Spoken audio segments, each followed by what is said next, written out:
Welcome, everyone, to the Fandom Podcast Network special presentation of Time Warp, where we cover both the movies and pop culture of an entire year. In this year's episodes of Time Warp, we're going to cover the year of 1990 of pop culture, which, of course, have mentioned movies, TV, music, notable news. The 1990 movies, pop culture, and events are celebrating their 35th anniversary as of this recording.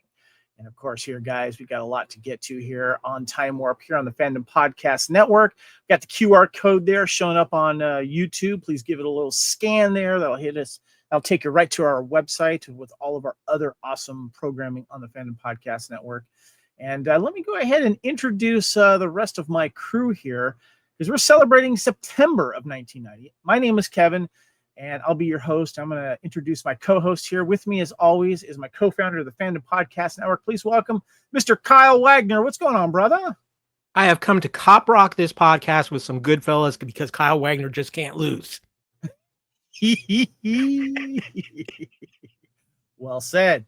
Let's bring in our co-host here, the queen of Movie Foo, Miss Lacey Adderhold. Welcome, Miss Lacey Pants. How are you? Hello. I'm well. Huzzah. Feels like it's been a while here, but we're back. It's September. Yeah. I had the dragon and then I had the dragon crud. COVID. Yeah. Fun. Yeah. Mm-hmm. Definitely. Post-con crud is not fun. I've been there before. Oh, yeah. Well, we, of course, are celebrating the year of 1990 here on Time Warp, and we are talking about September. And we got a lot to get here today, but just want to give you a little tease what's been happening on the network. We did Time Warp with Raiders players who acted in movies and TV. We also did Buffy the Vampire Slayer TV series retrospective. We also did the movies of 1984 last year because they were all celebrating their 40th anniversary. And as of late, we are running right through 1990. So go back and check out our previous episodes. Of course, starting in January, we covered a lot of really big hits here.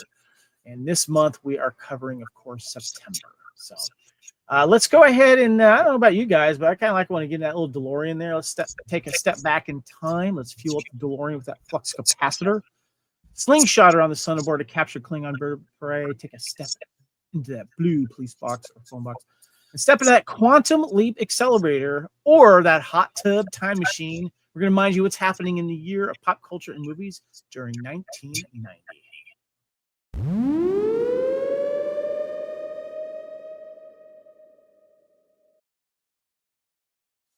All right, guys, we've got some fun stuff here to talk about in 1990. Let's hit some news here.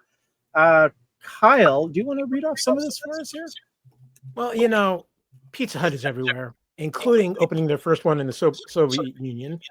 Of course, the Gulf War, U.S. President George H.W. Bush delivers a nationally televised speech in which he threatens the use of force to remove Iraq soldiers from Kuwait. Pizza Hut also opened in the People's Republic of China nearly 3 years after the first KFC opened there in 1987. And the United Nations World Summit for Children draws more than 70 world leaders to the United Nations headquarters. Fast food was just going global, Kevin. Definitely, yes. It's Pizza Hut's like we're having time. We're having a time right here. So yeah, I don't know. You guys are a Pizza Hut fan? What about you, Lacey? We went to Pizza Hut all the time, and then one afternoon, my mom got a sandwich and picked up her the piece of lettuce, and there was a half-eaten pickle underneath, and we never went back. I can't remember if they were good at like collectibles and stuff like that. I can't remember.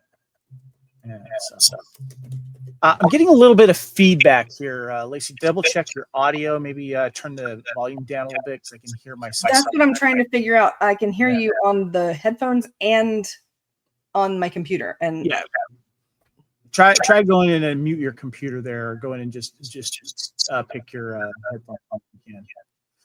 All right, let's get into those toys, techs, and other wonderful product that we like to talk about.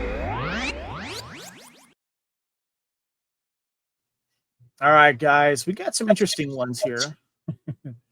Hold on a sec here.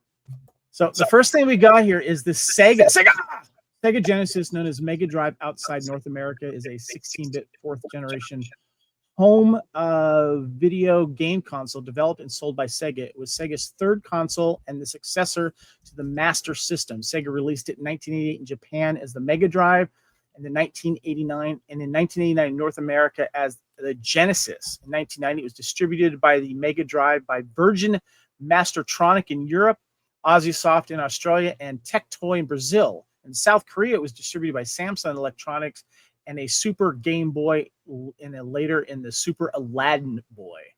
I didn't know this was known as Mega Drive, Kyle. Yeah, the Mega Drive was actually how Sega started it in Japan. And of course, the Genesis is one of the most influential game systems of all time. It actually gave Nintendo a run for its money, and even for a while knocked it out of the #1 spot. It's safe to say that Sega won the 16-bit wars over the Super NES. And to this day, there's some great games from the Sega Genesis that are still incredibly popular. I got my first Genesis when Altered Beast was the game that came with it. And over the years, I had the adapter to play the old Sega Master System games. And then for a while, I had the Sega CD system. So I was a huge Genesis fan. Was Mega Beast related to something else? You mean Alter Beast? I'm sorry, Alter Beast. Yeah. Okay. Yeah, that was just an incredibly popular game in arcades at the time. It was immensely popular. The system itself, if you're looking at the video, it looks pretty sleek and like kind of ahead of its time at the time. Would that be the case? Yeah, it was a little bit of ahead of its time. It was designed. If you remember, several documentaries when they've talked about this, Sega really tried to aim for a little bit older audience. Nintendo was aiming a lot more for the kids with Mario and Zelda and things like that. Sega really, really aimed for the teenage college age, and it worked huge for them. It really forced Nintendo to change up a lot of things later on. Unfortunately, really probably the Genesis was the peak for Sega until they died. I mean, they made huge mistakes with the Sega Saturn. PlayStation came out and just knocked it out of the park, and Sega basically is now just a game making games. I think probably the most memorable after the Sega Genesis was the Sega Dreamcast. Gotcha. I don't know if any of you guys had the Miss Magic Jewels toy here, guys. Little Miss line from Mattel ran from 89 to 93 with several variants looking a magic mermaid and the original Miss Makeup. Bedazzling your doll, Velcro jewels, ponytail stuff. Not my thing at the time, but I'm sure it was very, very popular. I feel like that was the bedazzled starting kit for a lot of kids. I think you're right. Yeah. But this piece of tech kind of threw me for the loop, guys. If you remember this, Lacey or Kyle, this is the Turbo Express. It's the 8-bit handheld game console by NEC Home Electronics, released in late 1990 in Japan and the US. Branded as the PC Engine GT in Japan and the Turbo Express handheld entertainment in the US. It is essentially a portable version of the TurboGrafx 16 and went for in the US for about $250, which equivalent to money in 2023, $580. This thing is expensive. Do you guys remember this at all? It looks like it was black and white readout. It was a full color readout. It was the TurboGrafx 16 was the competition during the time for Sega, and for Nintendo it was basically the third system. Both Sega and NEC, who did the TurboGrafx, decided they were going to try to top the Game Boy with color screen systems. However, and this is before like Game Boy Color came out. However, there was a problem with both this system and the Sega Game Gear, as it was called. They each took 8 AA batteries, and you maybe got 3 hours of game life because the 8 batteries, it was like a battery sucker. I mean, it was like, did it run off a cord to like plug into? You could buy a cord eventually to put out for it, but and the games were pricey, and they really hadn't figured out the color screens yet. And it was, I remember trying to play Sonic on a Sega Game Gear, and it was like eye strain beyond us. And the big game for the TurboGrafx was Bonk's Adventure, and that was they made a port for it for this, but between the price and just not being able to figure out the color screen yet, it never really caught on. I think the Game Boy batteries just ate up battery life too, if I remember correctly. Jeez. Oh yeah, but at least you could play Tetris for like 3 days straight before it died. All right. Next, we have some celebrities. Now, I'm going to be honest with you guys. I think I only recognize one of these names on here. It's a lot of names. I'm not going to list them all, but the one I remember is Haley Reinhart because she was an American Idol finalist. Oh wait, come on, Kevin. How do you not recognize Allison Scagliotti? I mean, Warehouse 13. Oh yeah. I didn't watch that show. Regular Dragon Con attendee. She's delightful. Yes. She's a delightful human. I have a picture of the two of us holding a riding crop together. Oh, that's cool. It's a little fun little. Scagliotti. I guess she was in Drake and Josh as well in a show called Stitchers. Yeah, I'm not familiar with that. Yeah, there's a lot of names on here. I'm not going to list them, but if you want to know what they are, go ahead. Merritt Patterson from the Royals. Yeah. Who? The first one, Merritt Patterson from the Royals. Merritt Patterson. Ella Ray Peck from Gossip Girl. Sarah Baker, Eddie Martin, Wayne Daglish, Lolly Aldo Folk, Harry McIntyre, Matt Shively. Yeah, a lot of these names I just don't know. Interesting. Philip Phillips. Okay. Yeah. Anyway, the list is up there on YouTube if you want to look at the whole one there. played. She was on Walking Dead. She was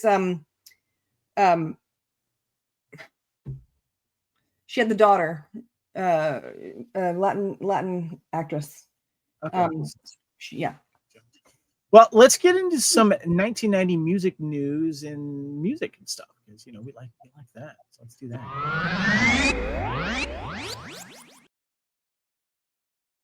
September music news. I didn't remember this guy, but apparently he was a legend. Walter Yetnikoff steps down after 15 years as president of CBS Records.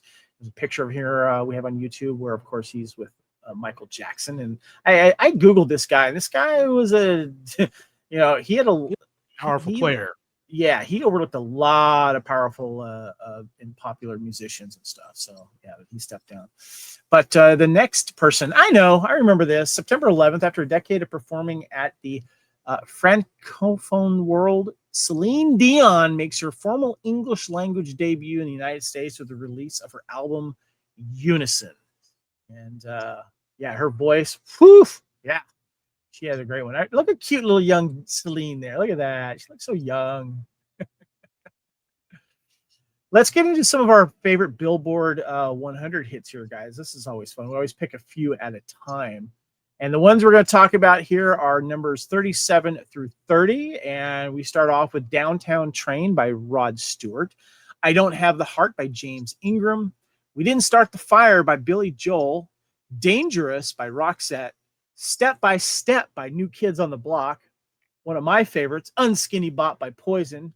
Sending All My Love by Lanier. And To Make It Right by Seduction. Lacey, what do you remember of these hits? We Didn't Start the Fire. If I thought about it, I could probably sing you the entire thing right now. I worked with children's birthday parties, doing little exercise birthday parties. Wow. In a French preschool that was very whatever. Anyway, every morning we would start out and do We Didn't Start the Fire because it was segmented properly so we could do all the different exercises with it. So I listened to that song twice a day for like a year and a half. it kind of became an educational song that people were doing, because it laid down like the the whole century, topped off the most biggest events, basically. Exactly.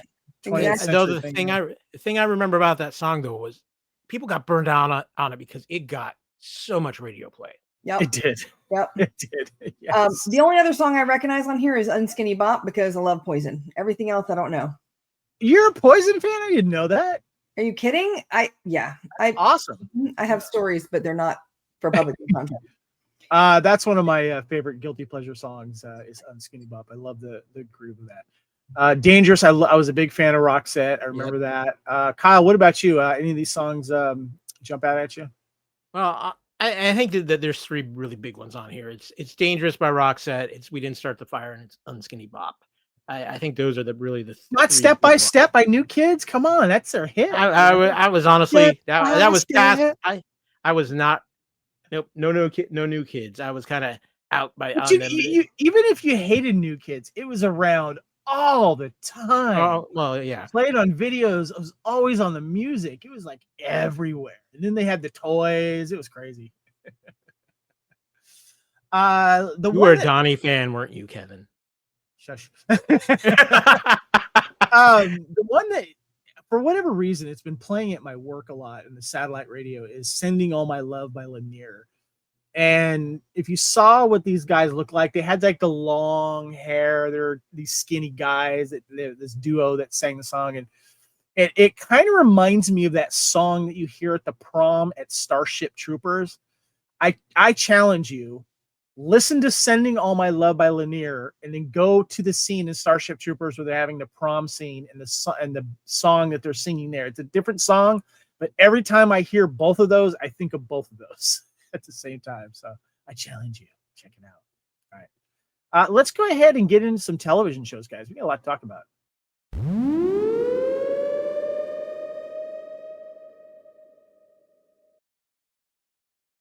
So when it comes to TV series, obviously a lot of new shows debut in September, and we're talking about September. Now, we're not going to spend a lot of time on a lot of these. We kind of pick some of our favorites. We're going to cherry pick them and talk about them briefly, and then I'll just do a quick mention of a lot of the other ones down here. But Kyle, as for news that was coming out, though, we had Fox Kids, a children's programming block, debuts on Fox. This is where Fox was starting to make its name as a major network studio, and they had to obviously target Fox Kids. We'll mention some of the stuff that was on here as well, but I was getting a little older at this time, Kyle, so I wasn't tuning into Fox Kids. What about you?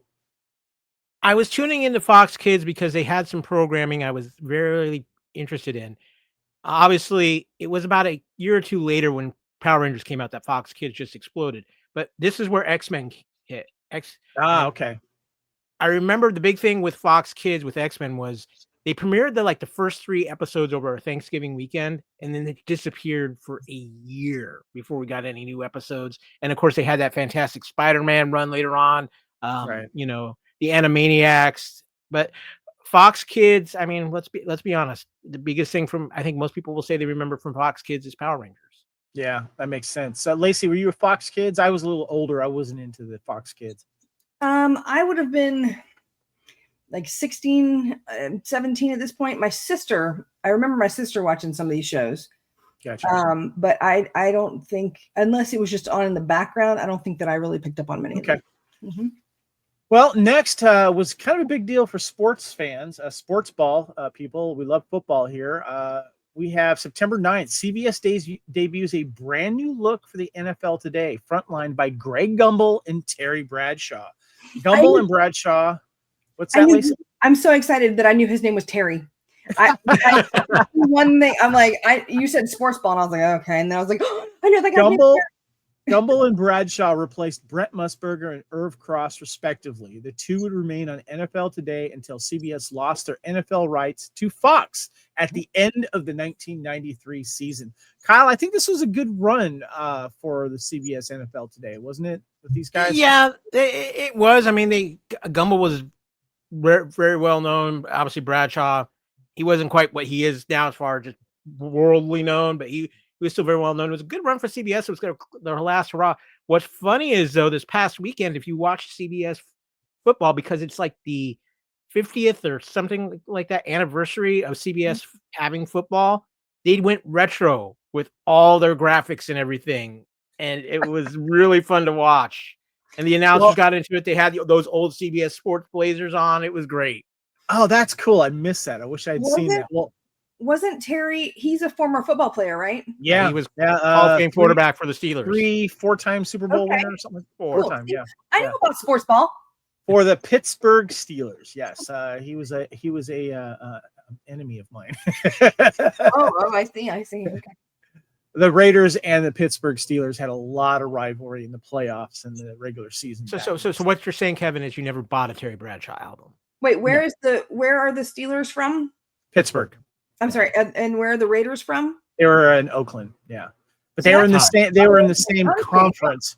They were in the same conference, and they always played really well. And the Pittsburgh Steelers usually beat the Raiders until one year they didn't, and there was some great rivalry. You know what the great thing was is most of those Steelers wins were immaculate. Shush. You shut your eye hole there. Deception. All right. Speaking of football, guys, September, we also had TNT broadcast their first Sunday night NFL game with the Philadelphia Eagles visiting the New York Giants. TNT didn't have football for very long, if I remember right, Kyle. This was a disaster, and it would never happen with the NFL these days. TNT was the new Turner network. They kind of started in sports with the NBA, and then they got football, Sunday Night Football from ESPN. Mhm. And here was the problem. TNT wasn't as famous of a channel, and there were still areas in the country that did not get TNT. Right. Yeah. That's and there were good. a lot of people upset, and a lot of cable networks scrambling to get contracts with TNT right before the season started. Oh, wow. Well, we got some other TV news here. First of all, September 10th, the Disney Afternoon debuts its syndicated children's block. Tailspin, Adventures of the Gummy Bears, Disney's DuckTales, Chip and Dale's Rescue Rangers, to name a few. And what's Lacey? Lacey, you're holding your hand up there. What's going on? I watched every single one of these shows. Oh, yeah. I loved every single one. Gummy Bears. And then, okay, sorry. Bouncing here and there and everywhere. Yeah, I know. I didn't know how much song is an earworm. Yes. So real quick though about this is here's what's the interesting thing about the Disney Afternoon. Gummy Bears and DuckTales were out well before they started this Disney Afternoon block. Tailspin and Chip and Dale's Rescue Rangers were actually made to help create this block. Gummy Bears used to be a Saturday morning cartoon on ABC for several years. Yeah, that's right. I need some gummy berry juice, guys. Next we have. I would always mix up Tailspin and Shirt Tails. On my birthday here in September 15th, 1990, Captain Planet and the Planeteers, an animated environmental educational series that was created by Barbara Pyle and Ted Turner, premiered on Turner's cable channel TBS. Got to be honest with you guys, didn't watch one episode of this. It wasn't about saving the planet at my age right now. Here was the thing about this. This was actually a huge deal. Turner marketed this insane on his network. Wasn't it big for a short while? Yeah, it was huge. It had really good quality animation and some great voice cast, but by like the third season, it really went down. But like I said, Turner put all his backing into this, and he marketed the hell out of this. It got really high ratings when it first came out. I wonder if this is when he was courting Miss Jane Fonda, because she was very into environmental stuff. You know, she was always an activist. You know, she might have had a little word in his ear. I mean, maybe you never know. She might have had some influence. But I see that with the pictures, though, the first one says Captain Planet and the Planeteers. The second one says The New Adventures of. So I'm assuming it came back at some point. It wasn't so much they came back; they kind of reworked it because the ratings were starting to drop. Okay, right on. Never saw. All right, so when it comes to television documentaries, guys, there's a lot that we can remember. But in my opinion, and I could be wrong, I think the most popular and biggest documentary of all time, and might be to date, is Civil War by Ken Burns. September 23rd through 27th, Ken Burns directed miniseries The Civil War is broadcast on PBS. More than 39 million viewers would tune in to at least one episode, and viewership averaged more than 14 million viewers each evening, making it the most watched program ever to air on PBS. Then they came out on VHS, DVD, Blu-ray, and then Ken Burns went on to do like a bunch of others, including his famous baseball one. Yeah, I think the baseball one actually might have gotten a little bit higher ratings because it was on HBO and not PBS. Yeah, that's what I was going to say. How is that possible, though? Because more people had PBS than HBO. I mean, I'm sure it was popular, but I remember it coming out on PBS, but it might have come out later, maybe after HBO had a run. But Civil War was just huge, and we were always learning about the Civil War in school. What say you guys? I think anything by Ken Burns, people would just turn into, and they still do. I think he's probably the most famous documentary director ever. Truthfully. Yeah, I think he's cemented himself. Yeah, I think that because I want to say, wasn't he was a journalist before he was a documentarian, correct? So I think that he had a built-in fan base of people who respected his opinion because he was not Yeah. Much like it is now, where everything is one side or the other. He was very clearly like, this is the news. There was no, and so I think that when he did his research, he was really good at his research. As far as like most famous documentary, I mean, there's so many. I mean, so many. Yeah. The Civil War, I just remember it being on all the time. And I remember my dad watching it all the time. I remember just kind of catching it while I'm channel surfing, and I would go, oh, it's this episode, and I would just watch it because it was just done so well with the reenactments and accuracy, and it was just done really, really well. I remember jazz more than I remember the other two. You said baseball, Kyle, and then yeah, I remember the one on jazz because I'm not a fan of jazz, but it actually was interesting to like learn about jazz, and so that made me have a little bit more of an interesting. He did a great job, even whether you're not a baseball fan or not. He knew how to bring us. He knew how to bring everyone into it just to learn about it. Cool. So Kyle, you sent us a link to this. I'm so sorry. I couldn't get through it. That was the point. The show. You don't have to apologize. The show that we're talking about, September 26, 1990, Cop Rock. Lacey remembers now. A police procedural series that mixes music and choreography throughout storylines debuts on ABC. The show is critical and a commercial failure and is canceled by ABC after 11 episodes. A combination of fusion of musical performances with serious police drama and dark humor with its high-powered production talent make it infamous as one of the biggest television failures of 1990s. TV Guide magazine would rank it number 8 on the list of the 50th worst TV shows of all time list in 2002. Dubs it, quote, the single most bizarre TV musical of all time. Created by Stephen Baccio, guys. Yeah. Starred Ann Bobby, Barbara Bossum, David Giannopoulos, and Ronnie Cox. Yeah, I recognize Ronnie Cox there.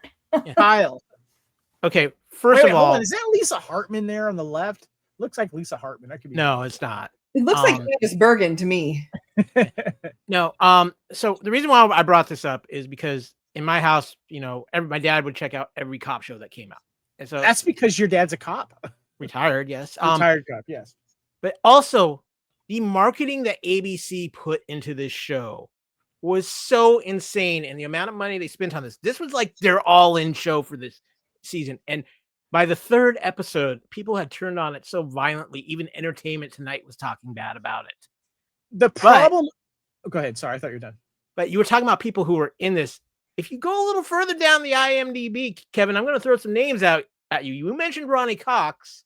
How about Vondi Curtis Hall, Paul McCrane, and CCH Pounder were in this show? Paul McCrane, of course, famously, he was the guy in RoboCop that got into the toxic waste.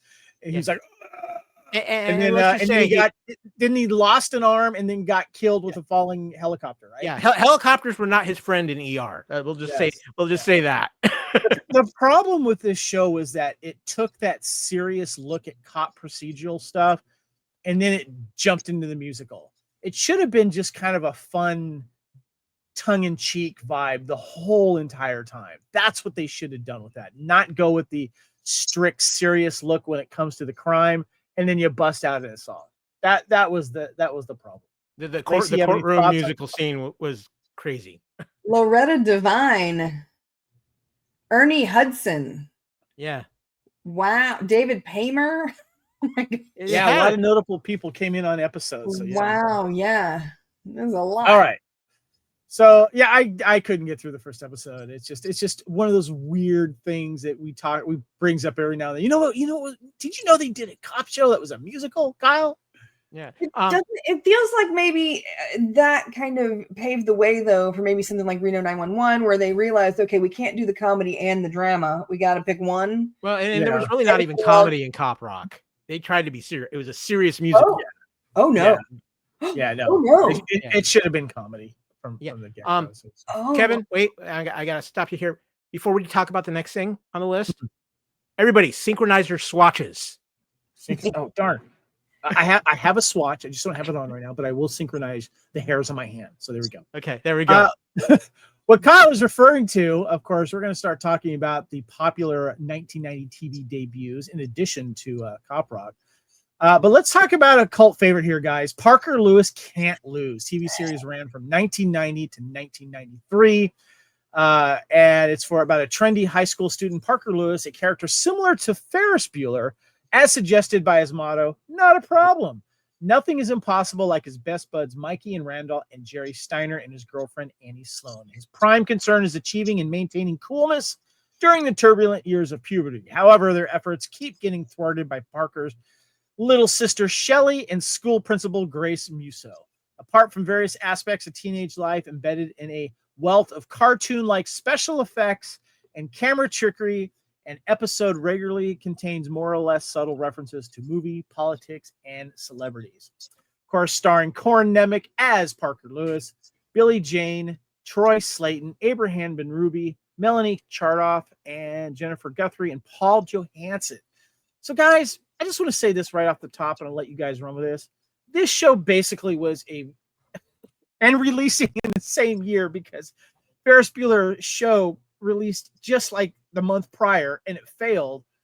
But this show obviously ripped it off, but did what the TV show of the movie could not do and went on for 3 seasons and became a cult hit. Kyle. Okay, first of all, basically the Ferris Bueller TV show came out a month later. Parker Lewis came out and said, "Hold my beer." And here's the thing. Parker Lewis was on Fox, so it got a lot more flexibility in what it could do at the time. Beverly Hills 90210 was not out yet. So this was kind of the teen show for Fox. And it had more style than the Ferris Bueller TV show. A lot more references. And come on, let's be honest here. Corin Nemec he could have played Ferris Bueller in the movie if the movie had come out a little later. He was awesome. Was great in this series, yeah. And just the chemistry between the cast. You had Abraham Benrubi, who kind of was their villain for the early first season, and then he became one of their friends. And it was just a great Kubiak, cast. right? Kubiak. Yeah. It was just a great cast. They had fun, and it didn't take itself too seriously. And it just hit a certain note and caught the lexicon. And of course, then Corin Nemec went on to go through some Stargates. Yeah, it felt like too it was so of its time and so 90s, but in the best way. Lacey, your thoughts on Parker Lewis Can't Lose? And don't forget that Corin Nemec was also he's a member of the Winchester clan.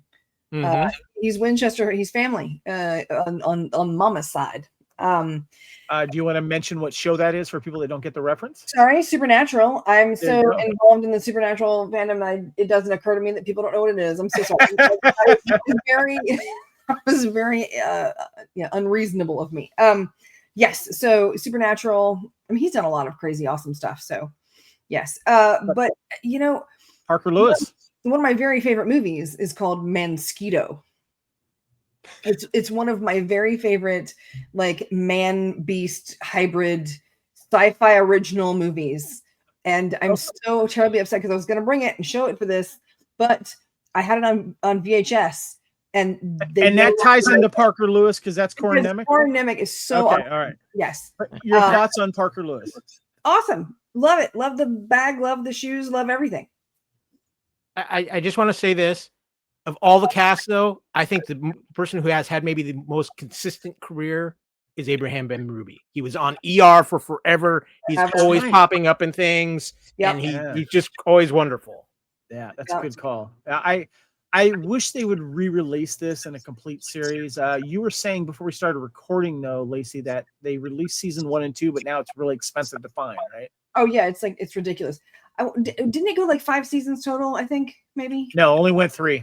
Yeah. Okay. 3 years. Yep. Because they didn't. I don't think they released the 3rd season, and now the first 2 seasons are basically collector's items. You can find them on eBay for like very expensive. I'm waiting for like a Kino Lorber kind of pickup, or maybe something like that. I feel like this and Dream On. Those 2 shows need to be picked up by Tell me about it. those and redone like a full remaster, and they Take my money, please. Yes. All right. yes, absolutely. Please make it happen. All right. Next, we have a very popular show, and of course, one of the biggest movie stars in the 90s and early 2000s we have here is Fresh Prince of Bel-Air. Ran from 1990 through 1996. And of course, you know, the plot, easy. After getting into a fight, a streetwise teenager from a poor neighborhood in West Philadelphia, Pennsylvania, is sent by his mother to live with his wealthy aunt, uncle, and cousins at their mansion in Bel Air, Los Angeles, California. Creators are Andy and Susan Borowitz. Of course, stars Will Smith, James Avery, Alfonso Ribeiro, Tatiana Ali, Karen Parsons, Joseph Marcel, Daphne Reed, Janet Hubert, and of course, DJ Jazzy Jeff. I remember when the show came on, I watched a lot of these. I hadn't seen all of them. I don't know if I've seen all of them. There were some very poignant ones too, especially the famous one where, he comes to grips with him having a shitty dad and his uncle being there for him all this time. A lot. And of course, you know, the famous dance by Alfonso Ribeiro. You know, he loves his Tom Jones. His funny dance has just become iconic. So thoughts on Fresh Prince, Kyle? Well, first of all, Kevin, you have to say it right. I got in one little fight and my mom got scared. She sent me off to my auntie and uncle in Bel Air. I mean, obviously the platform that truly launched Will Smith, the actor. Obviously, he was already the musician, but this show showed people how good of an actor Will Smith was. You talked about the episode with his father. That is still one of the most powerful moments on television. The late, great James Avery is so wonderful in this show. Uncle Phil. Wasn't he the voice of like the Shredder on TN? Yeah, he did a lot of voice work too. Yeah. I mean, great actor.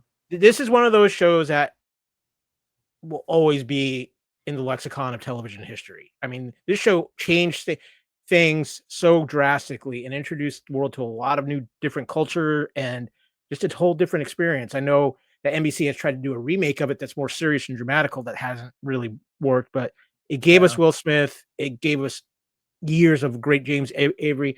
And there were just something, I mean, you name the artists at that time, and especially in hip hop and rap, that didn't make a cameo on this show. I mean, I remember when Boyz II Men was on a Christmas episode, but I mean, this is one of the greatest sitcoms, comedy, and just relevant TV shows of all time. The butler, Joseph Marcel, he was my favorite. I loved him. He was so great. good. Yeah. Okay. Lacey, your thoughts on Fresh Prince?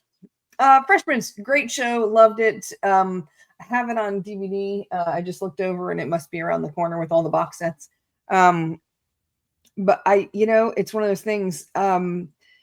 You can pick any episode, just randomly watch it, and you're gonna crack up. There's not one episode that didn't have something good for the, some sort of learning. There was always something like to learn. There was always some sort of like poignant reason or whatever behind the show, but every episode had humor and every episode had a lesson to learn. Yeah. And it's really hard to balance those two without getting too cheesy or too dramatic and people get itchy on it. The 90s fashion in this series was just great. It was Hillary was like a walking fashion show. I love Karen Parsons. She was great. Yeah. Mm-hmm. I actually kind of crushed on her a little bit. So yeah. And if you have a chance, look up the Graham Norton episode with Will Smith. He and Jazzy Jeff did the they sang the song, and then halfway through it, Alfonso Ribeiro and Will Smith's son were there. Great. They brought out Alfonso from the back, and then they went into the Tom Jones of it all, and it was great. It's probably from 5 years ago. I'm just wondering, is there an exact number of how many times Jazzy Jeff was thrown out of the Banks mansion? Well, he appeared in 47 episodes, so close to that. So yeah, 47 times. Yeah. All right. Next is a big one I know for a lot of people here. Premiering in September of 1990 is the Tiny Toon Adventures. Went from 1990 to 1995. Released September 14th, 1990. I can't believe this was 35 years ago.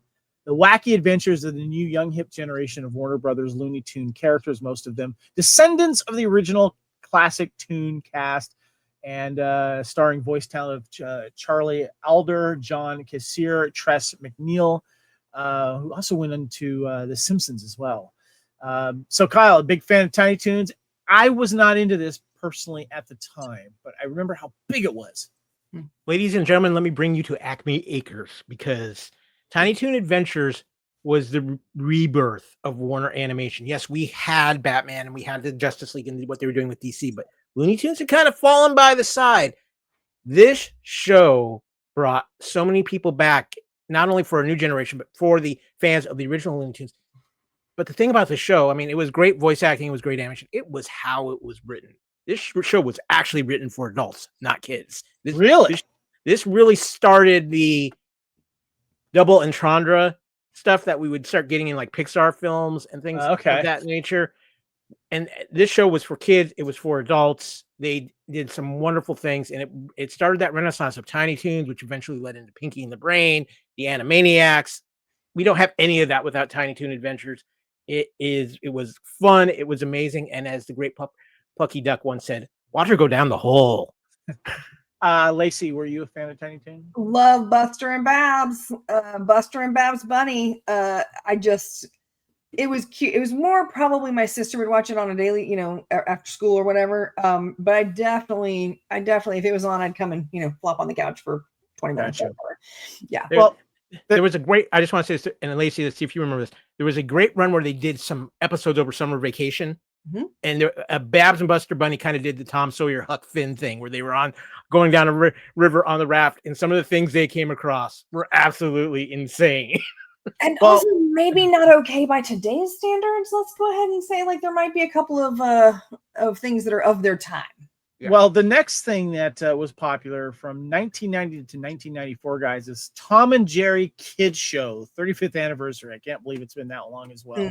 Ran from 1990 to 1994, an updated version of the classic Tom and Jerry cartoons from the 40s and 50s. The kids in these cartoons are far less violent than their parents were, but still find ways to cause plenty of trouble for each and everyone else around them. The show also features other Tex Avery characters such as Droopy, Spike, along with their kids. Stars Frank Welker, Don Messick, and Charlie Adler as well. I was a huge fan of Tom and Jerry when I was a kid, but I did not reconnect with them later with these new ones. Did Kyle? I didn't watch this, but it kind of was because this got kind of created because of Tiny Toons too. They were trying to capitalize on what Tiny Toons had done. But any show that gives me Megatron in it, aka Frank Welker, I'm good. Lacey, what about you? Were you a Tom and Jerry fan? I watched the old school Tom and Jerry because my dad's name's Tom, and one of our family friends' the dad's name was Jerry, so it was always Tom and Jerry, and so we kind of had that moniker around the house, during holidays and stuff. And so anytime Tom and Jerry was on, I was like, and I'd go watch it just because it was a funny kind of thing. But I don't know that I watched new ones. Okay. No. Well, next was one that I did tune into, yet I only tuned into it once. I haven't seen it since, and I don't remember it that well, but it was a big deal. Bill and Ted's Excellent Adventures, the animated series inspired by the popular movie of the same name. High school slackers Bill and Ted, with the help of Rufus, use the time-traveling phone booth to visit different points in our history and future. They get into various adventures and scrapes along the way, but always manage to survive by means of their unusual talents. Of course, voice stars, we have Alex Winter and Keanu Reeves returning, as well as George Carlin as Rufus, and also Tress MacNeille. There's that name popping up again. I had a little bit of trivia on this I thought was interesting, guys. After Ted Turner purchased the animation studio Hanna-Barbera in 1991, the second season of the animated show switched production, that is, of course, referring to Bill and Ted's Excellent Adventures, switched production companies and networks, now airing on Fox Kids and produced by DIC Entertainment. As Fox was also planning on airing a new live-action series of the same name, the cast was replaced, and the leads were now voiced by Evan Richards and Christopher Kennedy, the actors who respectively portrayed Bill and Ted on the fleeting live-action series. So can we say this is why Bill and Ted didn't last a whole lot of seasons? To get all the original stars to do an animated series was huge. Yeah, and it was like, then they do this, and it's like, yeah, okay, we're out. Yeah, that was with that show. Yeah. I couldn't remember one adventure they went on because I only saw it once, and that was it. I don't know, Lacey, do you remember this series at all? I do, and I have it on DVD, and I don't know where it is, and it's really bothering me because I'm like scrolling through my thing, like I know I own it, I know I have it. Where is it? But yeah, I have it somewhere here. It was. What was the last time you actually watched it, though? Oh gosh, probably when I got the DVD. So Yeah. I don't know, 15 years ago. Okay. Ish. Maybe. Yeah, I'd like to get my hands on that and revisit it because especially if you have the voices of Alex and Keanu.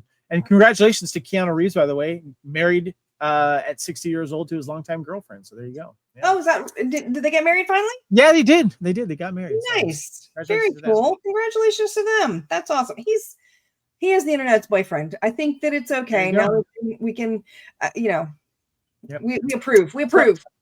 So the next show, it didn't really do anything at all. It's a show called Law and Order. Yeah, no, I mean, I don't even know. The show is still on the air 35 years. With how many? I think over 10 spinoffs now. Yeah, I think over 10 spinoffs. I mean, seriously, this show is amazing. And, I couldn't list all of the cast members, but I did went and listed of who it looked like was on it the most. And Sam Waterston was on for 405 episodes, followed by S. Epitha Merkerson. She was at 391 episodes. And then Jerry Orbach was 274 episodes. Oh my God. And how many stars came in and out of this? It's amazing, Kyle. When you think about it, two things. I believe now, because Law and Order actually went off the air for a couple of seasons and they brought it back. So I think Law and Order SVU may have surpassed it now as the longest running Law and Order show, just total episodes. But do you remember, you were the woman in Hollywood if you were cast as the assistant DA in Law and Order? What are you holding a picture up on your phone there, Lacey? Okay, this was Timothée Chalamet's first television appearance. Look how cute he is. Oh my God. He was a victim. He had a 30-second shot where he runs down a flight of stairs and was like, "Okay, Mom." And then the next thing you see is don't, he's dead. Just you guys want to know a secret? Yeah. I haven't seen a single episode all the way through. Oh man. I should probably say I've been with people in the same house that are watching it, but I just never got into it. Love any of the spinoffs. I've never got into it. So I don't have any of the Law and Order on DVD, with the exception of I have the first season of Law and Order UK because I was trying to learn more about their government system.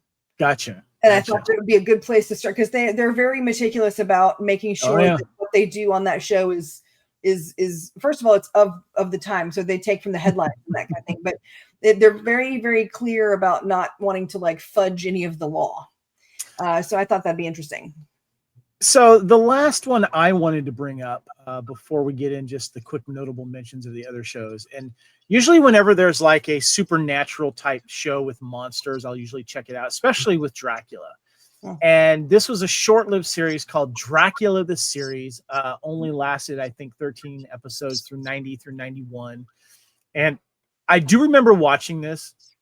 And it's funny because it says here, Dracula the Series. So apparently they have released this on DVD overseas. And there's 11 episodes. And it says a mixture of The Lost Boys, Goonies, Indiana Jones, and Batman. It's a series that's got life, eternal life. Two children and their vampire hunting uncle go up against Dracula, reborn as a modern day businessman. Starring a young Mia Kirshner, Jacob Tierney, and Bernard Behrens. While business keeps their business executive mother on the road, Americans Chris and Max Townsend are sent to live with their uncle Gustav Helsing in Europe. The teenagers soon discover that Uncle Gustav is a vampire hunter, and his goal is the destruction of the billionaire industrialist Alexander Lucard, who is really Count Dracula. And Bernard Behrens, who is the uncle who plays Gustav Helsing. This is a little bit of Star Wars trivia that I'm kind of excited about. Bernard Behrens voiced the character of Obi-Wan Kenobi in the original Star Wars radio drama that originally aired on PBS, or excuse me, public, was it the public radio, NPR, I think it was, yeah. And I have that entire series on CD, and he's a really, really good Obi-Wan. But I actually like to return to this. I have not seen this since then. I don't remember specifically any of the episodes there. Do you guys remember this at all? I do. I don't, but I love all things vampire, right? And so just the fact that his name is Alex Lucard, which is Dracula backwards, is just, I mean, it's so silly, but it's so perfect for 1990. You know what I mean? It's so good. The old a la carte of it all. Yeah. I think I would absolutely love this show. Now they did do a Dracula series about, I don't know, 8 years ago or so that lasted for like 20 minutes, and it was with I can't remember the name, but yeah, I love all things Dracula, so I will definitely. Moonlight was the one that I liked that lasted. Love Moonlight. Alex O'Loughlin from Hawaii Five-0 fame. Yeah, really, really good show. I really missed that one too. Also had some Veronica Mars alumni in Moonlight too. A little bit of Logan there for us all. Definitely.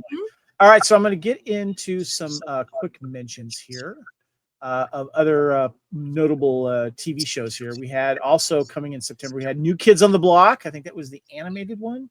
Adventures of Super Mario Brothers 3, Kid and Play, The New Adventures of He-Man, Uncle Buck, The Family Man, Top Cops, Evening Shade, Going Places, Against the Law, Get a Life, Adam 12, and Good Grief. I remember Evening Shade. That was big. That was Burt Reynolds. Yeah, and I feel like I remember Get a Life, but I don't. Like, I know the title Get a Life. I'm not placing a visual on it. And then Adam 12, like, I mean, that was huge. I was insane. I don't remember who played Uncle Buck. Kyle, were you a fan of New Adventures of He-Man? Here's what I will have to say about the New Adventures of He-Man. Early in the 90s, there were so many remakes of classic 80s cartoons with a new twist on them. And this was about the time when all of our 80s cartoons really went to the place they were going to die. We had the New Adventures of He-Man, which was more of a space sci-fi epic because the concept was Castle Grayskull was destroyed in an explosion, and He-Man now was stuck as He-Man, but he didn't even look like He-Man. It was rough. This is about the time G.I. Joe went all neon green too. So Kevin Meaney was Uncle Buck. I remember him. He was a character actor, stand-up comedian as well. He was the one in that short-lived Uncle Buck TV series. So yeah. All right. I just want to comment too. It was amazing in the early 90s how many musical acts had animated series. Right. I know it was the thing to do. It was targeting towards kids. So yeah. Quick mention of the shows that ended in September of 1990, and we talked about some of these that had started.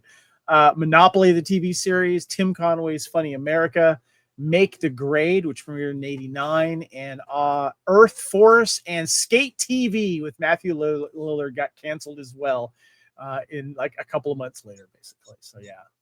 But we do like to showcase the top rated shows of throughout 1990.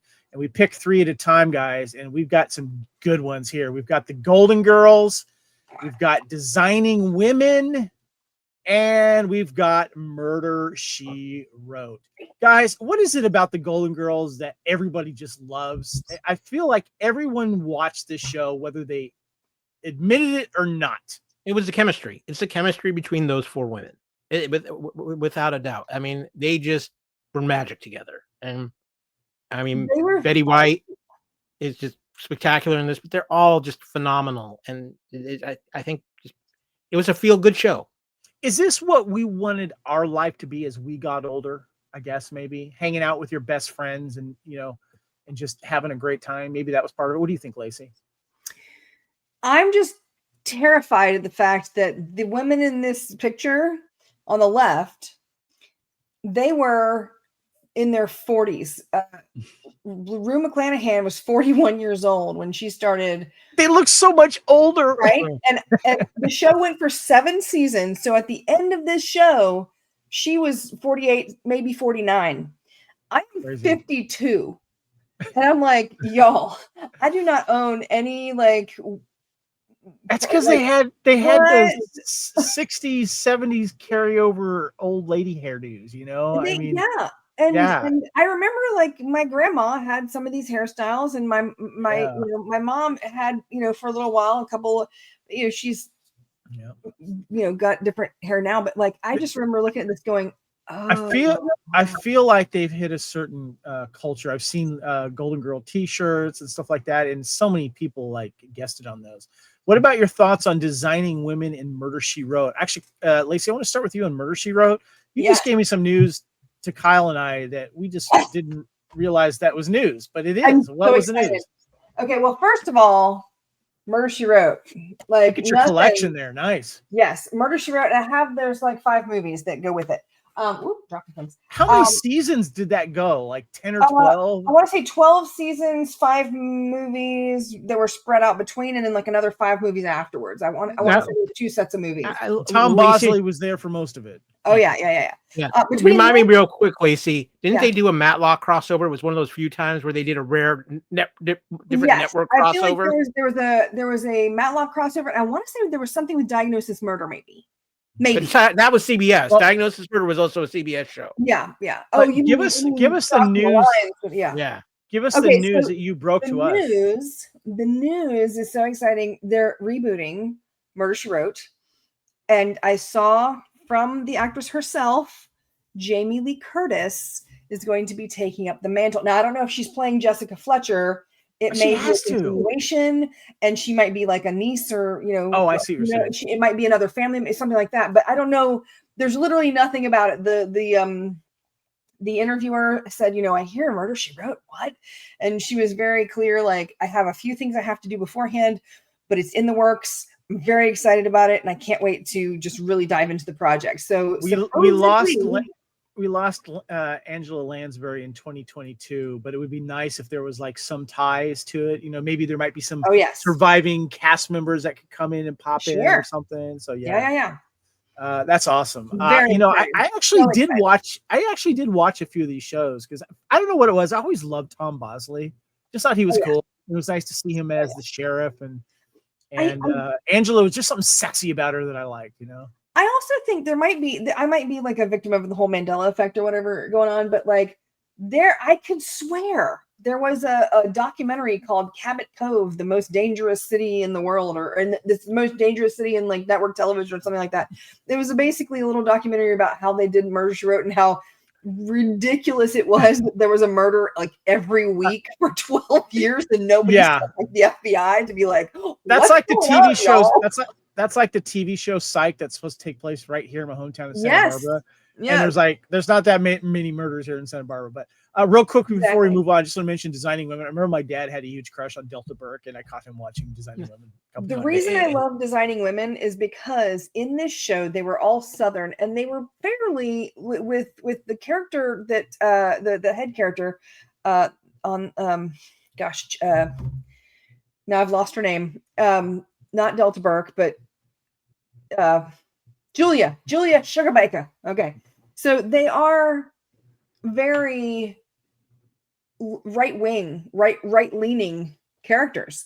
But at the time, right-wing meant a lot of things. Like they had some very cool episodes that were like, you do not mess with African-American people. You do not mess with, like, there were some great episodes where it showed that it doesn't matter what your party lines were. And it was just a great show that had all kinds of ideals mixed together, and nobody was standing. I mean, they had an amazing, there was a Annie Potts. I remember she was in. I remember I liked her. Oh yeah. I was so crushing on Annie Potts. It was. Oh, and they had a huge deal about the HIV episode. It was amazing. It was like it was incredible. Kyle, did you have a thought on Designing Women? I think it was a very influential show. Meshack Taylor was huge. At the show too. I mean, we remember him from going to doing Mannequin and stuff like that. I guess the thing of it is, it gave us one of the most unique TV personalities for a good 10 years, and that was Delta Burke. Mm-hmm. Yeah, God. And I love that she's married to Mr. Simon and Simon himself, Gerard McCraney. Major Dad. Yep. Major Dad. Well, let's talk about some entertainment moves within the movies here, guys. We had some actor debuts here. We had Brad Garrett in the Jetsons movie. We also had Balthazar Getty in Lord of the Flies, and then Brendan Gleeson in The Field, and John Hannah in Harbor Beat. I had some more. I don't know if I put them on here. Ann Dowd in Green Card, Denise Dowse as Cold Fire, Chris Ellis in Days of Thunder, and Carrie Fox and Angel at My Side. So there you go. But we're here for a big important reason, guys. Let's go ahead and talk about the movies of 1990 in September.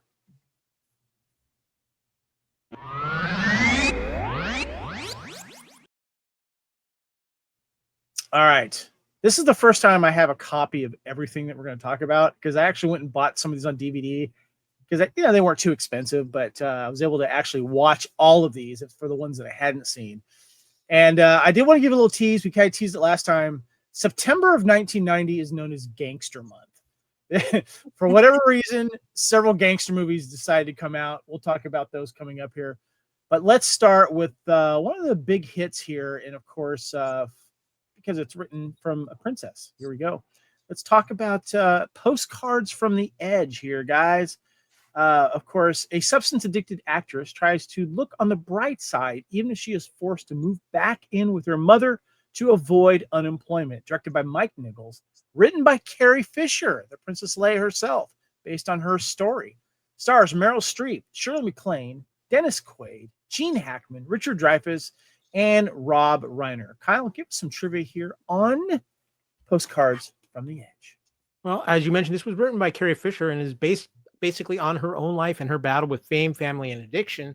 And speaking of trivia in this involving family, Debbie Reynolds reportedly wanted to play the role of Doris Mann, loosely based on herself. However, director Mike Nichols personally requested Shirley MacLaine. The cop movie Suzanne works on, LAB, is a reference to Carrie Fisher's Hollywood Vice Squad. And of course, by the way, Kyle, we talked about Hollywood Vice Squad on one of our earlier time warps. I do remember that. And then Liza Minnelli reportedly told writer Carrie Fisher that the film resembles her own relationship with her own famous mother, Judy Garland. So there's a bit of trivia that's not in this that I remember now. When she was playing the cop, Carrie Fisher, the scene in this film where she gets mad at Dennis Quaid and shoots the gun, but it's loaded with blanks. Carrie Fisher did that in real life to her ex-boyfriend that she broke up with. And took the gun and did the same thing. That's based on a real true story, which is funny. Thoughts on Postcards from the Edge? Lacey, you. Postcards from it's hilarious from the outside, right? Because there's a lot of humor to it. The whole thing where she's like, well, my skirt just twisted up, like being, not wearing underwear to her daughter's 12th birthday party or something. I mean, just. But then you realize that it's based on a true story, and you're like, oh my goodness, that is there's some drama there. That's just crazy. And then when Carrie Fisher passed away, and then Debbie Reynolds passed away the next day, I was like, oh, she can't even have her own death. She can't even you can't just get she can. I was just like, oh my gosh. And I know that's terrible to say, but I mean, it was just like, oh. I feel like that was the death of a broken heart right there, Of course. But it was kind of like, oh man. I just watched this for the first time. Kyle, have you seen this before? I have seen this before. I mean, knowing it was based off of Carrie Fisher's own life experiences. I mean, Meryl Streep is phenomenal in this, and so is Shirley MacLaine. It's one of those movies, and I think maybe we look at it a little differently, Kevin, because we're all Star Wars fans too, and how much we love Carrie Fisher. So we can see the comedy in it, but like Lacey said, you realize the trauma Carrie Fisher went through.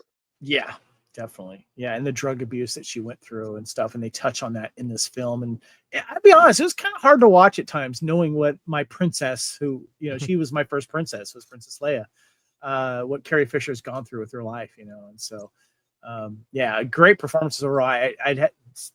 Shirley MacLaine is just great. I think she was great as the mom. So. All right, well, let's get into a little bit of action here, guys. We've got Death Warrant with Jean-Claude Van Damme. And here I got my copy right there.